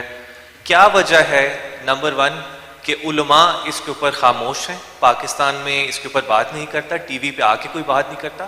اور دوسری بات یہ ہے کہ عوام و ناس میں جو غلط روایت چلی ہوئی ہے کہ ہر کوئی کسی پہ لگا دیتا ہے جو کہ قطعاً غیر شرعی ہے, غیر فقہی ہے, اس کے اوپر آگاہی کیوں نہیں دی جاتی کہ کوئی 12, 13, 14 سال کا بچہ بچی جو ہے وہ بھی کسی پہ تکفیر لگا دیتے ہیں. خاص طور پہ نان مسلمس کے اوپر علیحدہ قواعد ہیں کہ اس کے اوپر لگ بھی سکتی ہے کہ نہیں لگ سکتی. مسلمان کے اوپر اگر خدا نخواستہ ایسا الزام لگتا ہے تو 1, 2, 3 بار اس کو بلایا جاتا ہے, اسے کہا جاتا ہے کہ اپنے الفاظ واپس لے لو. ہمارے سلاف یہی کرتے آئے تھے جو کہ ہم سے بہت بہتر مسلمان تھے. تو آج جو یہ غلط روایت ہے اس کے پیچھے علماء کا کیا رول ہے, اور عوام و ناس میں جو روایت ہے اس کو کس کی ذمہ داری بنتی ہے اس کو صحیح کرنا. شکریہ. جی فرمائیے شفیع صاحب. پہ ڈسکشن ہوئی ہے اسلام آباد سیکیورٹی ڈائلاگ کے حوالے سے. اس میں اگر ہم ایک علیحدہ سے تناظر میں دیکھیں کہ خواتین اس میں جو چیلنجز درپیش ہے اس میں اپنا کتنا امپورٹنٹ رول ادا کر سکتی ہیں, کیونکہ ہم دیکھ رہے ہیں کہ پاکستان ہو یا سب کانٹیننٹ کیا یا ساؤتھ ایشیا کی بات کریں تو اگر اوور آل ہم اس سیکیورٹی کا مختلف فوڈ سیکیورٹی بھی آ جاتی ہے, اس میں دیگر معاملات بھی آ جاتے ہیں, تو ایک رول جو خواتین کا وہ کیسے ادا کر سکتی ہیں؟ خواتین ہی صحیح کریں گی. شفیع صاحب آپ نے جو بات کہی بالکل درست بات ہے. پہلی بات تو یہ ہے ہماری بدقسمتی ہے پاکستان کی. ہمارے ہاں کوئی دارالفتاء جس طرح سعودی عرب ہے, وہاں حرمین شریفین کا جو امام ہے شیخ عبد الرحمن السدیس جو دونوں حرموں میں امامت کرواتا ہے وہ فتویٰ جاری نہیں کر سکتا. اگر وہ فتویٰ دے گا تو دارالافتاء سے سٹیمپ ہوگا, پھر وہ فتویٰ چلے گا. مصر ہے, باقی دنیا اسلام ہے. پاکستان کے اندر بدقسمتی ہے کہ اس طرح کی کوئی اتھارٹی ہے نہیں ہے. ہماری ایک اسلامی نظریاتی کونسل ہے, لیکن اس کا آپ کو میرے سے زیادہ بہتر حال پتہ ہوگا. میں جب ماضی میں اس کا ممبر تھا تو میں نے 3 بار اس سے استعفیٰ دیا تھا. اس کی سارے کا سارا فوکس 12 ممبر, 20 میں سے 12 ممبر تو 3 سال صرف یہی بولے تھے کہ کچھ ٹی اے بڑھا دیں جی, کوئی ٹور پہ لے جائے, جو آپ کی اتھارٹی ہے. اس کے اوپر پیغام پاکستان میں یہ چیزیں طے ہو گئی ہیں. اب مسئلہ وہ ہے جو میں نے پہلے کہا کہ معاشرے سے لوگ کب اٹھیں گے. اگر معاشرے سے لوگ اٹھ جائیں, اور میں یہ آپ کو کہہ سکتا ہوں کہ 40% تو ایسے لوگ ہیں جو فتوے دینے والے جن کو قل ہو اللہ کا ترجمہ بھی نہیں آتا, لیکن ہم ان کا مانتے ہیں. بدقسمتی یہ ہے کیونکہ ہم خود دین کو نہیں پڑھتے ہیں. یہ قرآن اتنا ہی میرا ہے جتنا آپ کا ہے, اتنا ہی کسی پیر صاحب کا ہے. اگر لوگ شعور کی طرف آ جائیں تو یہ فتوے بازی بند ہو جائے گی. قانون موجود ہے, یا لوگ قانون کا راستہ اختیار کر لیں. اور تکفیر کی جو آپ نے بات کی, تو اللہ تبارک و تعالیٰ نے قرآن کریم میں, رسول اللہ صلی اللہ علیہ وسلم نے اپنی احادیث کے ذریعے ہمیں بتا دیا ہے کہ جو اللہ کی توحید کا ماننے والا ہے, رسول اللہ صلی اللہ علیہ وسلم کی رسالت و ختم نبوت کا ماننے والا ہے, اصحاب رسول و اہل بیت سے کی تکفیر نہیں کرتا ہے, حتیٰ کہ عام مسلمان کی تکفیر جو ہے, یعنی رسول اللہ صلی اللہ علیہ وسلم نے فرمایا اگر کسی نے کسی مسلمان کو کافر کہا تو خود کافر ہو جائے گا. بدقسمتی ہے ہم یہ نہیں بتاتے. کوشش کرتے ہیں, جیسے میں نے پہلے کہا, ذرائع ابلاغ میں میرے بھائی فواد صاحب نے بڑی محنت کی ہے, چوئی صاحب آ گئے ہیں, تو تھوڑا سا ذرائع ابلاغ پہ جگہ ملی ہے ہمیں جہاں ہم آ کے یہ کھل کے باتیں کر لیتے ہیں. لیکن ہمارے ذرائع ابلاغ بھی ڈرتے ہیں, کیونکہ پھر آپ کو پتا ہے کہ ڈنڈا لے کے لوگ باہر آ جاتے ہیں. لیکن انشاءاللہ حالات پہلے سے بہت بہتر ہے. میں آپ کو بتاؤں, پہلے بین المذاہب مکالمہ کی بات کرنا جرم تھا. آج ہم اوپنلی بات بھی کر رہے ہیں, ایک دوسرے سے مل بھی رہے ہیں. ابھی آپ نے دیکھا بشپ آف کینٹبری, وہ آئے پاکستان کا دورہ کر کے, اور جاتے ہوئے انہوں نے مجھے ایئرپورٹ پہ کہا کہ میرا پاکستان کے بارے میں خیال ہی بدل گیا ہے کہ یہ جو ہم تو انشاءاللہ تھوڑی ہمت کرنی پڑے گی, سب کچھ ٹھیک ہو جائے گا. بہت شکریہ. عائشہ, تھینک یو فار جوائننگ اس. اشیش صاحب آپ کا بہت بہت شکریہ. زیبا ستار صاحب آپ کا شکریہ. عادل نجم صاحب نے بھی ہمیں جوائن کیا تھا. Thank you for this session comes to an end. Thank you so much.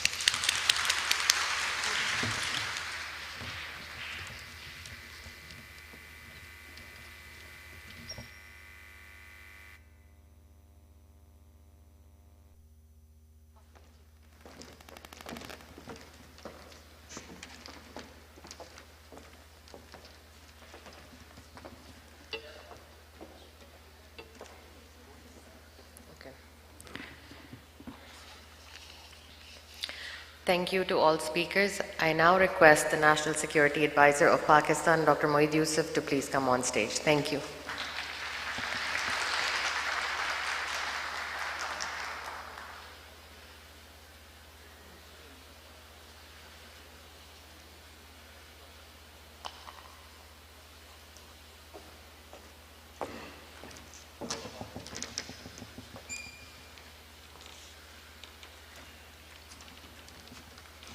Honorable guests, for this special session titled The Role of Emerging Technology and New Media in National Security, I would like to welcome on stage the Honorable Federal Minister for Information and Broadcasting, Mr. Chaudhry Fawad Hussain, please to kindly come on stage and deliver his keynote address. Thank you.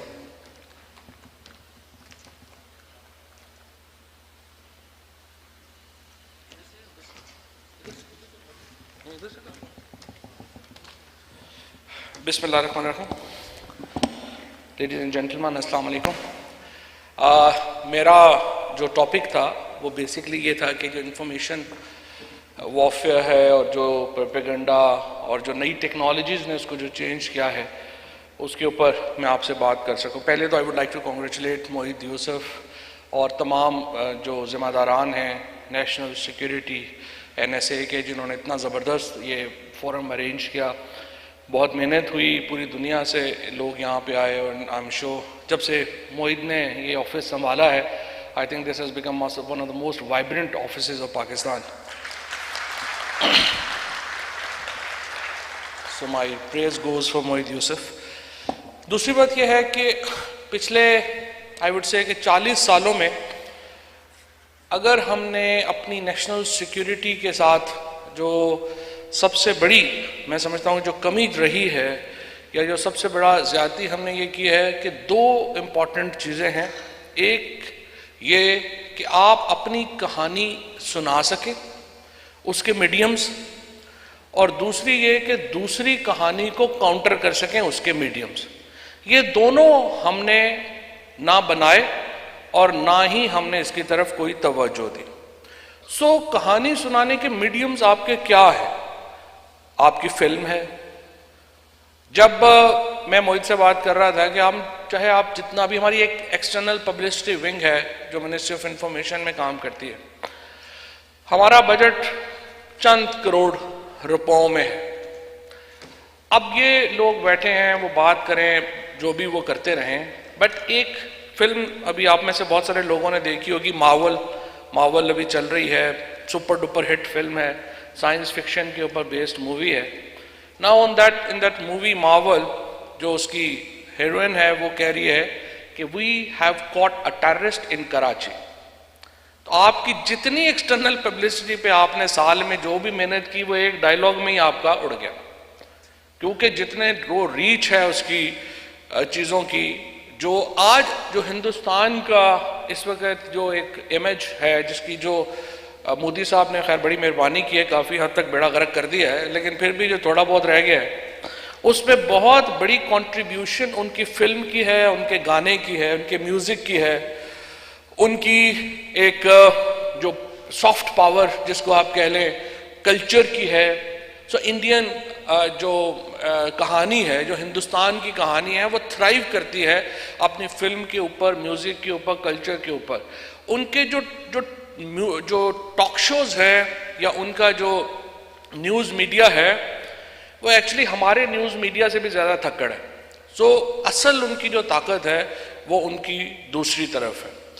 اچھا, ہم نے کیا کیا کہ 1970 کی دہائی میں پاکستان, جاوید جوہر صاحب یہاں بیٹھے ہیں, no one knows this story better than him, کہ 1970 کی دہائی میں پاکستان دنیا کا تیسرا سب سے بڑا فلم بنانے والا ملک تھا. 2005 میں ہم 0 کے اوپر آ گئے, ہم ایک بھی فلم نہیں پروڈیوس کر رہے تھے. دنیا کا چوتھی سب سے زیادہ سکرینز 1970s میں پاکستان میں تھیں. اب ہم ہارڈلی یہاں پہ 300-400 جو ہے وہ سینماز کے اوپر بیٹھے ہوئے ہیں, اور میں خیال ہے کچھ 700 سکرینز کے اوپر بیٹھے ہوئے ہیں. سو ڈکلائن, ہماری جو سٹوری ٹیلنگ کی ڈکلائن تھی وہ ہمارے سامنے آئی.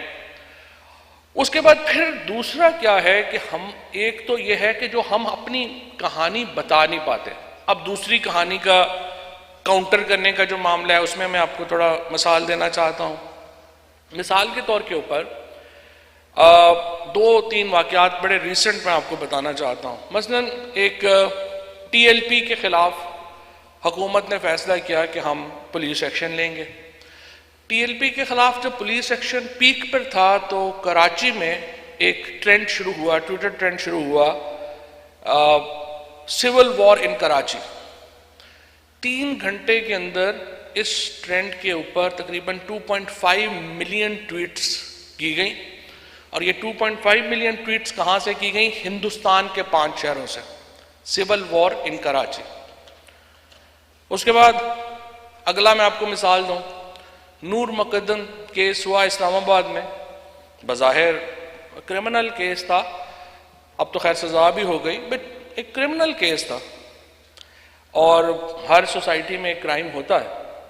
لیکن اس کیس کے پیچھے کہ عورتیں محفوظ نہیں ہیں, صرف ایک انڈین چینل ویون نے کئی 100 منٹس کی ویڈیوز پروڈیوس کی جسٹ ٹو لیبل پاکستان کہ یہاں عورتیں محفوظ نہیں. اس کے بعد لاہور میں ایک واقعہ ہوا جہاں پر ایک ٹک ٹاکر جو تھیں, ان کا مینار پاکستان کے اوپر ایک واقعہ ہوا. اس واقعے کے اوپر کئی گھنٹوں کی کیمپین کی گئی یہ بتانے کے لیے کہ پاکستان میں عورتیں محفوظ نہیں. سو یہ ماڈرن وارفیئر ہے. پھر اس میں کیا ہوتا ہے, ہمارے ایک اور ہم یہاں رواج ہے کہنے کا پاکستان میں میڈیا آزاد نہیں ہے. یہ کیسے ہوتا ہے؟ پاکستان کے اندر 150 چینل ہے, 43 یہاں پر جو ہے وہ انٹرنیشنل چینلز ہیں. پاکستان کے اندر آپ کسی کو جو مرضی کوئی بات کر دے, کوئی لا ہے ہی نہیں ہے. ہمارے ہاں ڈیفیمیشن لا ہی نہیں ہے.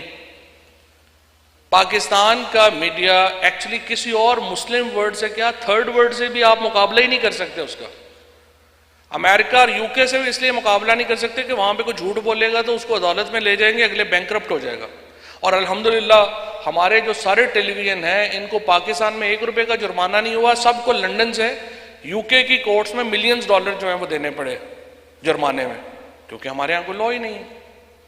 لیکن کہا جاتا ہے جی میڈیا آزاد نہیں.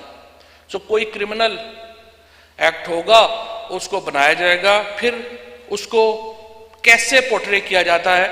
مثلا میں آپ کو بتاؤں, ایک فار ایگزامپل ایک ہم نے ایک نئی لیجسلیشن جو ہے وہ ہم لانا چاہتے تھے جو کہ آکسفام کے ماڈل کے اوپر ہم نے بنائی تھی. اس کے اوپر ایک باقاعدہ تحریک چلائی گئی اور کہا گیا جی وہ اس سے جو ہے وہ میڈیا کی آزادی خطرے میں پڑ جائے گی. ایک فیک لا بنا کے وہ واٹس ایپ میسیجز کیے گئے.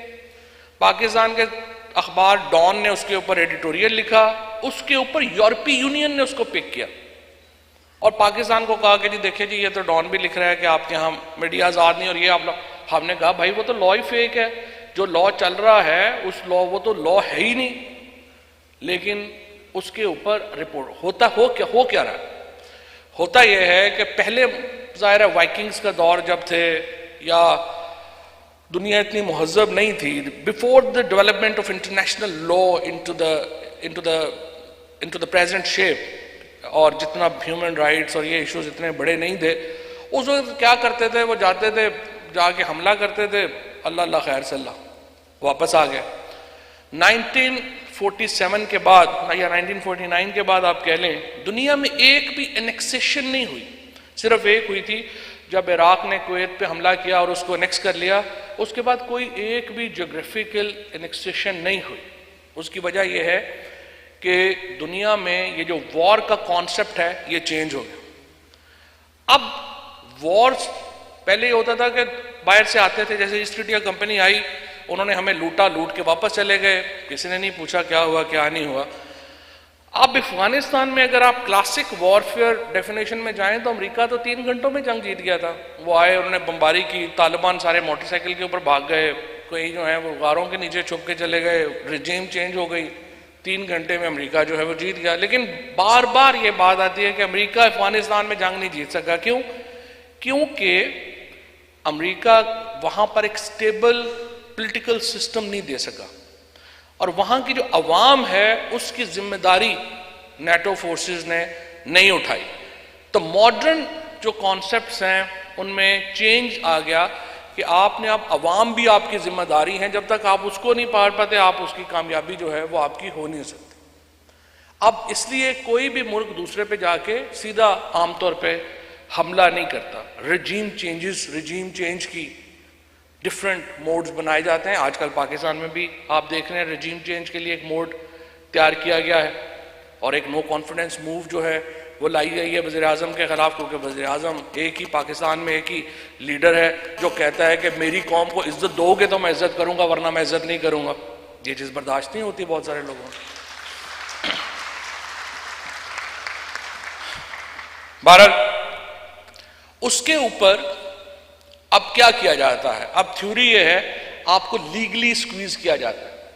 اس طرح کی آپ کے اوپر نیریٹیوز بنائے جاتے ہیں, ڈیولپ کیے جاتے ہیں قوموں کے اوپر, اور کہا جاتا ہے دیکھیں جی یہ انہوں نے یہاں پہ یہ کر دیا, یہ تو یہاں پہ جرنلزم بڑا خطرے میں پڑ گیا ہے, یہاں پہ تو منورٹیز بڑی خطرے میں پڑ گئی ہیں, یہاں پہ تو یہ ہو گیا. 850 ویب سائٹس جو ڈسکور کی اور ہم نے نہیں کی. ہماری اب سامنے آپ کے سامنے وہ ساری کہانی آ چکی ہے ڈس انفو لیب کی, جو کہ ہندوستان نے کریٹ کی. 850 disinfo lab websites create کی گئی اور ان کا کوئی اور مقصد نہیں تھا سوائے اس کے کہ وہ پاکستان کے خلاف خبریں, غلط خبریں جو ہیں وہ پروپیگیٹ کریں. اور اے این آئی جو ہندوستان کی نیوز ایجنسی تھی, جیسے ہمارے ہاں اے پی پی ہے, وہ لنکڈ تھی اس کے ساتھ, ڈس انفو لیب کے ساتھ. So both Indian government and these یہ جو ان کے ڈس انفو لیب کے ذمہ داران تھے, وہ مل کر پاکستان کے خلاف ایک اتنی بڑی انہوں نے کیمپین لانچ کی. دوسری طرف پاکستان میں 2018 میں جب میں پہلی بار انفارمیشن منسٹر بنا اور میں نے چارج لیا, ہماری جو پاکستان تحریک انصاف, اس سے پہلے میں پی ٹی آئی کا جنرل انفارمیشن سیکرٹری تھا, تو میں ہماری جو ٹیم تھی جو پی ٹی آئی کا سوشل میڈیا تھا, آئی ریئلائزڈ کہ that was much bigger, much more powerful then the state. میں آ کے حیران ہو گیا کہ پاکستان کا اپنا کوئی انفارمیشن ڈپارٹمنٹ میں ڈیجیٹل میڈیا ایگزسٹ ہی نہیں کرتا تھا. سو ہم نے یہاں پہ اپنا ڈیجیٹل میڈیا ونگ کریٹ کیا, اور اب الحمدللہ یہ جو اب میں سمجھتا ہوں کہ پاکستان کا ڈیجیٹل میڈیا ونگ جو ہے وہ ایٹ پار ہے کسی بھی اور دنیا کے الحمدللہ میڈیا ونگ کے, ڈیجیٹل میڈیا ونگ کے. اس کے بعد ہم نے آ کے فیصلہ کیا کہ اے پی پی جو ہے اس کو ہم ایک ڈیجیٹل نیوز ایجنسی جیسے اے ایف پی ہے, رائٹرز ہے, اس طرح سے ہم اس کو بنائیں گے. اور الحمدللہ کل جو ہے وہ میں نے اس کا افتتاح کر دیا ہے, اور اے پی پی انشاءاللہ اب جو ہے وہ ڈیجیٹل نیوز ایجنسی ہے. اب آج سے پی ٹی وی جب ہم نے لیا تو تمام پی ٹی وی جو تھا اس وقت تقریباً 41 کروڑ روپے کے خسارے میں تھا. لوگ بھر دیے سارے کے سارے. جو دیکھیں, ہم جو پولیٹیشین ہوتا ہے اس کے لیے سب سے آسان یہ ہوتا ہے کہ وہ لوگوں کو نوکریوں میں رکھے اور ادارے کا بیڑا غرق کر دے, لیکن الیکشن سیکیور ہو جاتا ہے. بڑی سمپل بات ہے, میرے کو 300 پولنگ اسٹیشن ہے, میں ہر پولنگ اسٹیشن سے 20-20 لوگوں کو نوکری دے دوں اور کہوں کہ نوکری تم نے وہاں پہ میری کرنی ہے, لیکن یہاں پہ تم جو ہو کام کرو گے, وہ ادارہ بیٹھ جائے گا لیکن میرا الیکشن سیکیور ہو جائے گا. تو یہ ایک فیورٹ کام ہے ہمارے اسپیشلی پیپلز پارٹی کا فرینکلی. تو انہوں نے آ کے پی ٹی وی کا بیڑا غرق کر دیا. اب 41 کروڑ روپے خسارے سے ہم نے اس کو لیا. آج پرسوں ڈے بیفور یسٹرڈے الحمدللہ پی ٹی وی نے اس سال 4 ارب روپے کا ریونیو کیا ہے. That is a record in its history. اور 2 چینلز ہم نے ڈیجیٹلائز کر دیے. خالی سپورٹس چینل جو ہمارا ہے پی ٹی وی سپورٹس, اس کا ریونیو اس سال جو ہے وہ 2.5 بلین روپیز کا ہے, which is one of the biggest revenue in the history of Pakistan television. تو یہ وہ ایفرٹس ہیں جو ہم نے ڈالی ہیں. سو میں صرف اس بات کے اوپر کنکلوڈ کروں گا کہ جب تک ہمیں اپنی کہانی سنانی نہیں آئے گی اور دوسرے کی کہانی کا جواب دینا نہیں آئے گا, نیشنل سیکورٹی ہماری خطرے میں رہے گی. اور مجھے امید ہے ہم نے ایک کوشش شروع کی ہے, مجھے امید ہے کہ ہم اس کو آگے بڑھا سکیں گے اور الٹیمیٹلی دنیا پاکستان کی کہانی کو سنے گی بھی اور اپریشیٹ بھی کرے گی. بہت شکریہ.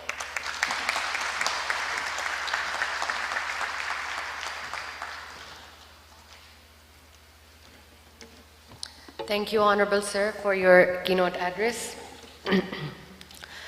Honorable Mr. Chaudhry Fawad Hussain, I request you to please grant us your valuable time to distribute souvenirs to the esteemed think tanks of the National Security Committee. I welcome the heads of the think tanks to please receive the souvenirs. I welcome the heads in no particular order. Ambassador Azaz Ahmed Chaudhry, Director General, Institute of Strategic Studies. I request you to please come on stage to receive the souvenir. Okay. Director General, Institute for Strategic Studies, Research and Analysis, National Defense University, Major General Ehsan Mahmood Khan, PhD, Hilal Imtiaz Military.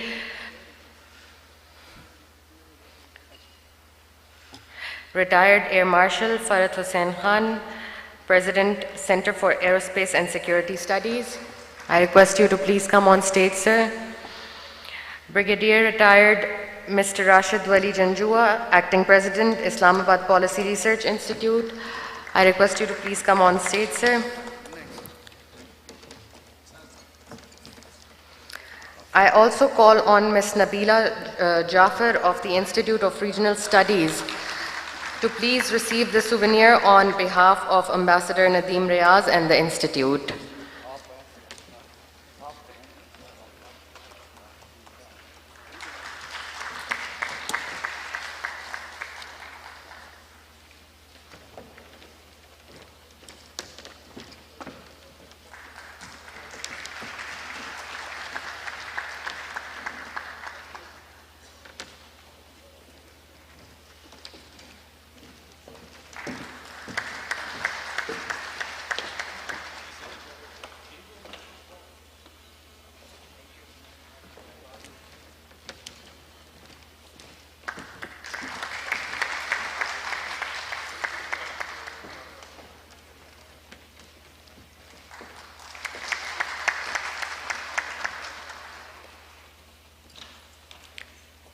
Thank you very much, Honorable Mr. Chaudhry Fawad Hussain. Honorable guests, I now welcome the National Security Advisor, Pakistan, Dr. Moeed Yusuf, for a vote of thanks. Thank you.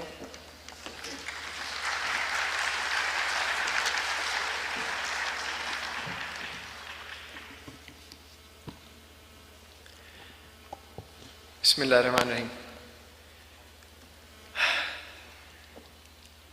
It's a difficult one for me. Not for the reason you think.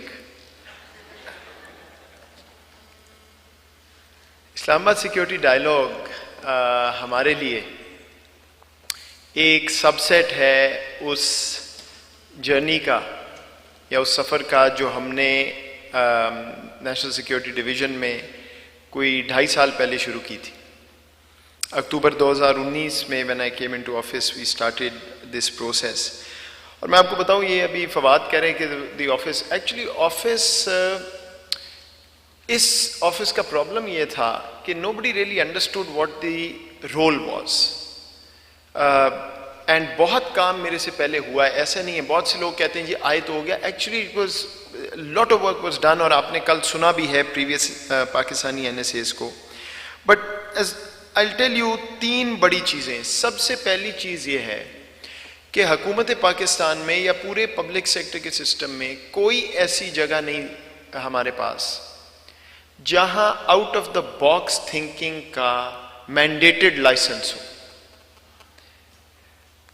And what I have realized over time, میں نے امریکہ میں بڑا وقت گزارا ہے, باقی governments بھی دیکھی ہیں, the toughest things for a government, the toughest thing for a government is to think out of the box and be bold enough to tell your decision makers کہ جو آپ بات کریں بالکل غلط ہے, یا صرف اس لیے کہ پچھلے 50 سال سے ہم ایک کام کریں اس کا مطلب نہیں کہ اگلے 50 سال بھی وہ کام کرتے رہیں. بیکاز ریممبر جب آپ 50 سال ایک کام کرتے ہیں تو ہزاروں لوگوں کی ایکوٹیز اس سے جڑ جاتی ہیں who have argued کہ یہی صحیح پوزیشن, اور اس کو چینج کرنا از the real genius of policy. So یہ I'm very grateful to the Prime Minister, to the entire system actually کہ یہ space National Security Division کو دی گئی تھی, and that's what we have utilized. دوسرا I personally felt but we as a team felt کہ ہم بات تو بہت کرتے ہیں کہ میں نے پہلے بھی صبح بھی یہ کہا ہے جی پاکستان کا نیریٹو بہت خراب ہے, دنیا میں بہت برا بلا کہتی ہے. ابھی منسٹر صاحب کہہ رہے ہیں کہ وہ سٹوری جو بنتی ہے وہ پاکستان کے خلاف ہے. بٹ سوال یہ ہے, اور یہ ہم پہلے بھی بات کرتے رہے ہیں with cabinet members as well, کہ ہم اپنی سٹوری بتاتے کہاں ہیں اور کب اور کس پلیٹ فارم پہ. سو ابھی فواد نے فلم کا ذکر کیا, سنیما کا ذکر کیا, بٹ میرا یہ سوال ہے کہ from my perspective out of the box in the box جتنی بھی آپ نے تھنکنگ کی, الٹیمیٹلی کو پلیٹ فارم تو ہونا چاہیے جہاں پہ یہ ڈیبیٹ ہو سکے. لیکن اس پلیٹ فارم میں ایک خوبی نہیں ہوگی تو وہ نہیں چل سکتا, اور وہ یہ ہے کہ آپ کو اپنی تنقید بھی سننی پڑے گی. یہ نہیں ہو سکتا کہ آپ ایک جگہ بیٹھ جائیں اور دوسرے کو کہیں جی اب میں آپ کو بتاتا ہوں اور وہی سچ ہے. دوسرے کا بھی پرسپیکٹیو ہوگا. unless and until we absorb the other side of the story we won't know how to act, and if we don't know how to act or react, policy making ہو ہی نہیں سکتی. So इसलिए Islamabad security dialogue I think is not just a conference, और इसीलिए ये government of Pakistan का mandated approved forum है. Lot of people have asked me कि जी इसका आगे क्या होगा. इट इज मैंडेटेड कि हर साल ये डायलॉग होना है. It is already budgeted, and I don't know of any other forum, I don't know if Awad, if you do, जो rules of business में अब mentioned है कि it has to happen every year. So the dialogue inshallah will continue. We've also मैंने जैसे पहले बताया था कि we've planned कि हर महीने एक activity इस brand के साथ होगी. But let me just conclude before I thank everybody by saying कि मैं बड़ी देर से 4 लफ्ज़ इस्तेमाल कर रहा हूँ पाकिस्तान की पॉलिसी के लिए, since I been in office. पहले थोड़े से लोग हंसते थे, फिर सोचते थे कि ये क्या बात कर रहा है. अब I think it's caught on. Number 1, proactive. अगर सिर्फ रिएक्ट करना है तो फिर दूसरे की बात ही सुनेंगे. उसके लिए analysis and out of the box thinking ज़रूरी है. दूसरा, unapologetic. I don't need to say anything more, but the point is that जो भी आपकी स्टोरी है वो दुनिया को पहुंचाएंगे तो आगे बात होगी. Third, pragmatic. बढ़ के मारने से दुनिया नहीं चलती. We have to know what and why we are saying what we are saying, और हमारा लॉजिक क्या है. And last, introspective. अपनी गलती नहीं ठीक करनी तो फिर जितनी मर्जी बात कर लें, the result will be what it is. ये चारों क्वालिटीज इस्लामाबाद सिक्योरिटी डायलॉग के पिछले 2 दिन में और पिछले साल भी जिन्होंने फॉलो किया आपको नजर आई होंगी. The anchor is the national security policy. That's our bread and butter for the division. We will continue to pursue that inshallah. और उसी anchor के साथ ये 4 qualities लेके our goal is to talk about geoeconomics, to talk about international security, human security. And इस दफ़ा हमने जो 2 niche topics choose किए थे उसमें international law और disinformation and information warfare. So I hope all of you have enjoyed it. It is a proud moment for our team. I want to thank all the speakers. जितने भी दुनिया के बहुत से कोनों से लोग आए, पाकिस्तान से लोग आए. We introduced the National Security Advisors Forum.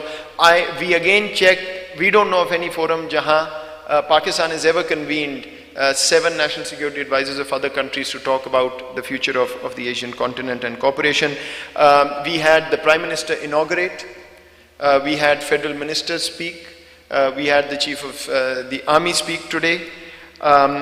But most of all, hamari audience. We've had a very, very, very good audience. I'm coming. We had a very, very, very good audience for 2 days who physically and virtually participated in this dialogue.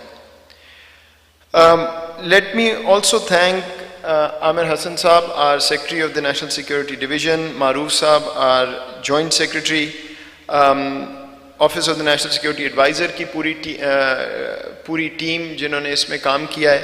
But I really want to single out the Strategic Policy Planning Cell.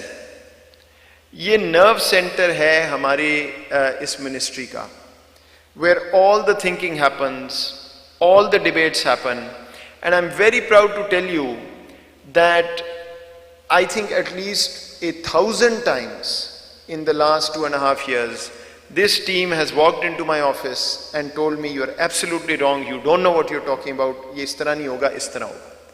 This is really what I think where change will come from. And these are all people who I truly respect for standing up for what they think is right. I also want to tell them it's been an honor to work with them. Secretary Sahab, aapke saath bhi, and inshallah this journey will continue. I have absolutely no doubt about it whatsoever. Finally, Javed Sahab thought I forgot, but kal President of Pakistan hosted us for dinner, and I've held this back because he is one person who has given us time as a team to talk to him again and again, and actually advised us with interest कि आप क्या projects करें. So कल एक presentation हमने dinner पे सुनी geoeconomics पे. It was a simulation exercise which was actually the brainchild of the President of Pakistan, not ours. So I am really appreciative of his effort as well. And finally, I will request my colleague Hassan Akbar to come and do the Oscars, which is to name the 5 or 7 or 10 people that need to be up. Thank you. He has more important things to do, we know. Thank you. I will just ask Hassan to thank the individuals who were part of this effort. But before that, let me just say one line, that this gentleman is the actual energy behind this entire event. And मैंने ये पिछले साल भी कहा था, by embarrassing him, और मैं अभी दोबारा कह रहा हूँ कि you will see him in my position or higher in times to come, inshallah.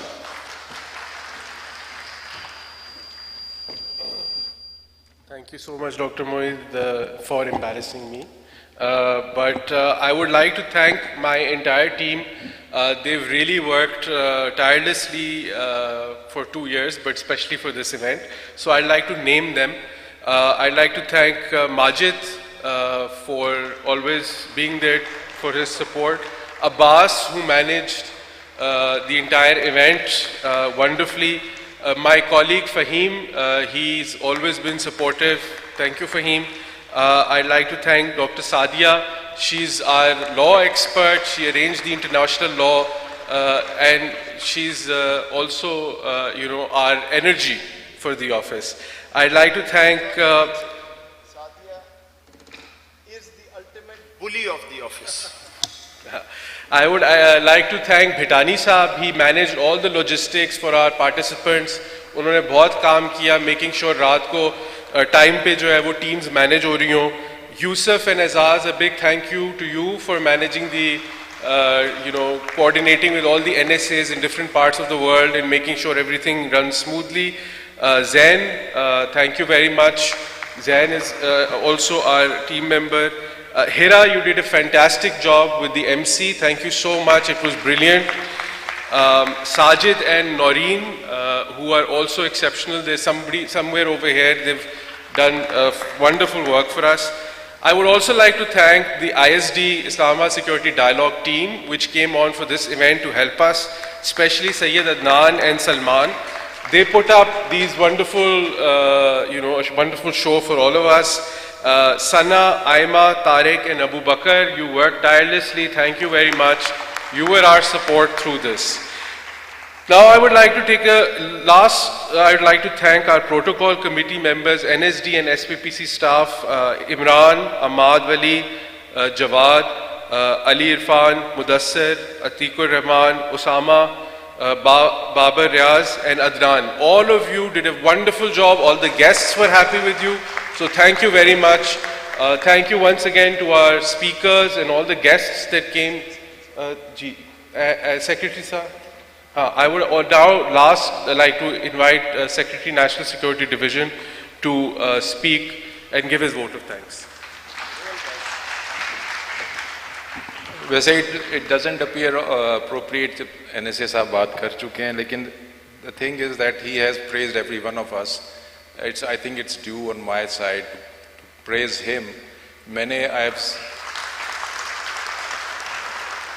I have served as secretary of 3 ministries, but I have no doubt to say that I have not met a more competent and hard-working and a nice person like Dr. Moeed.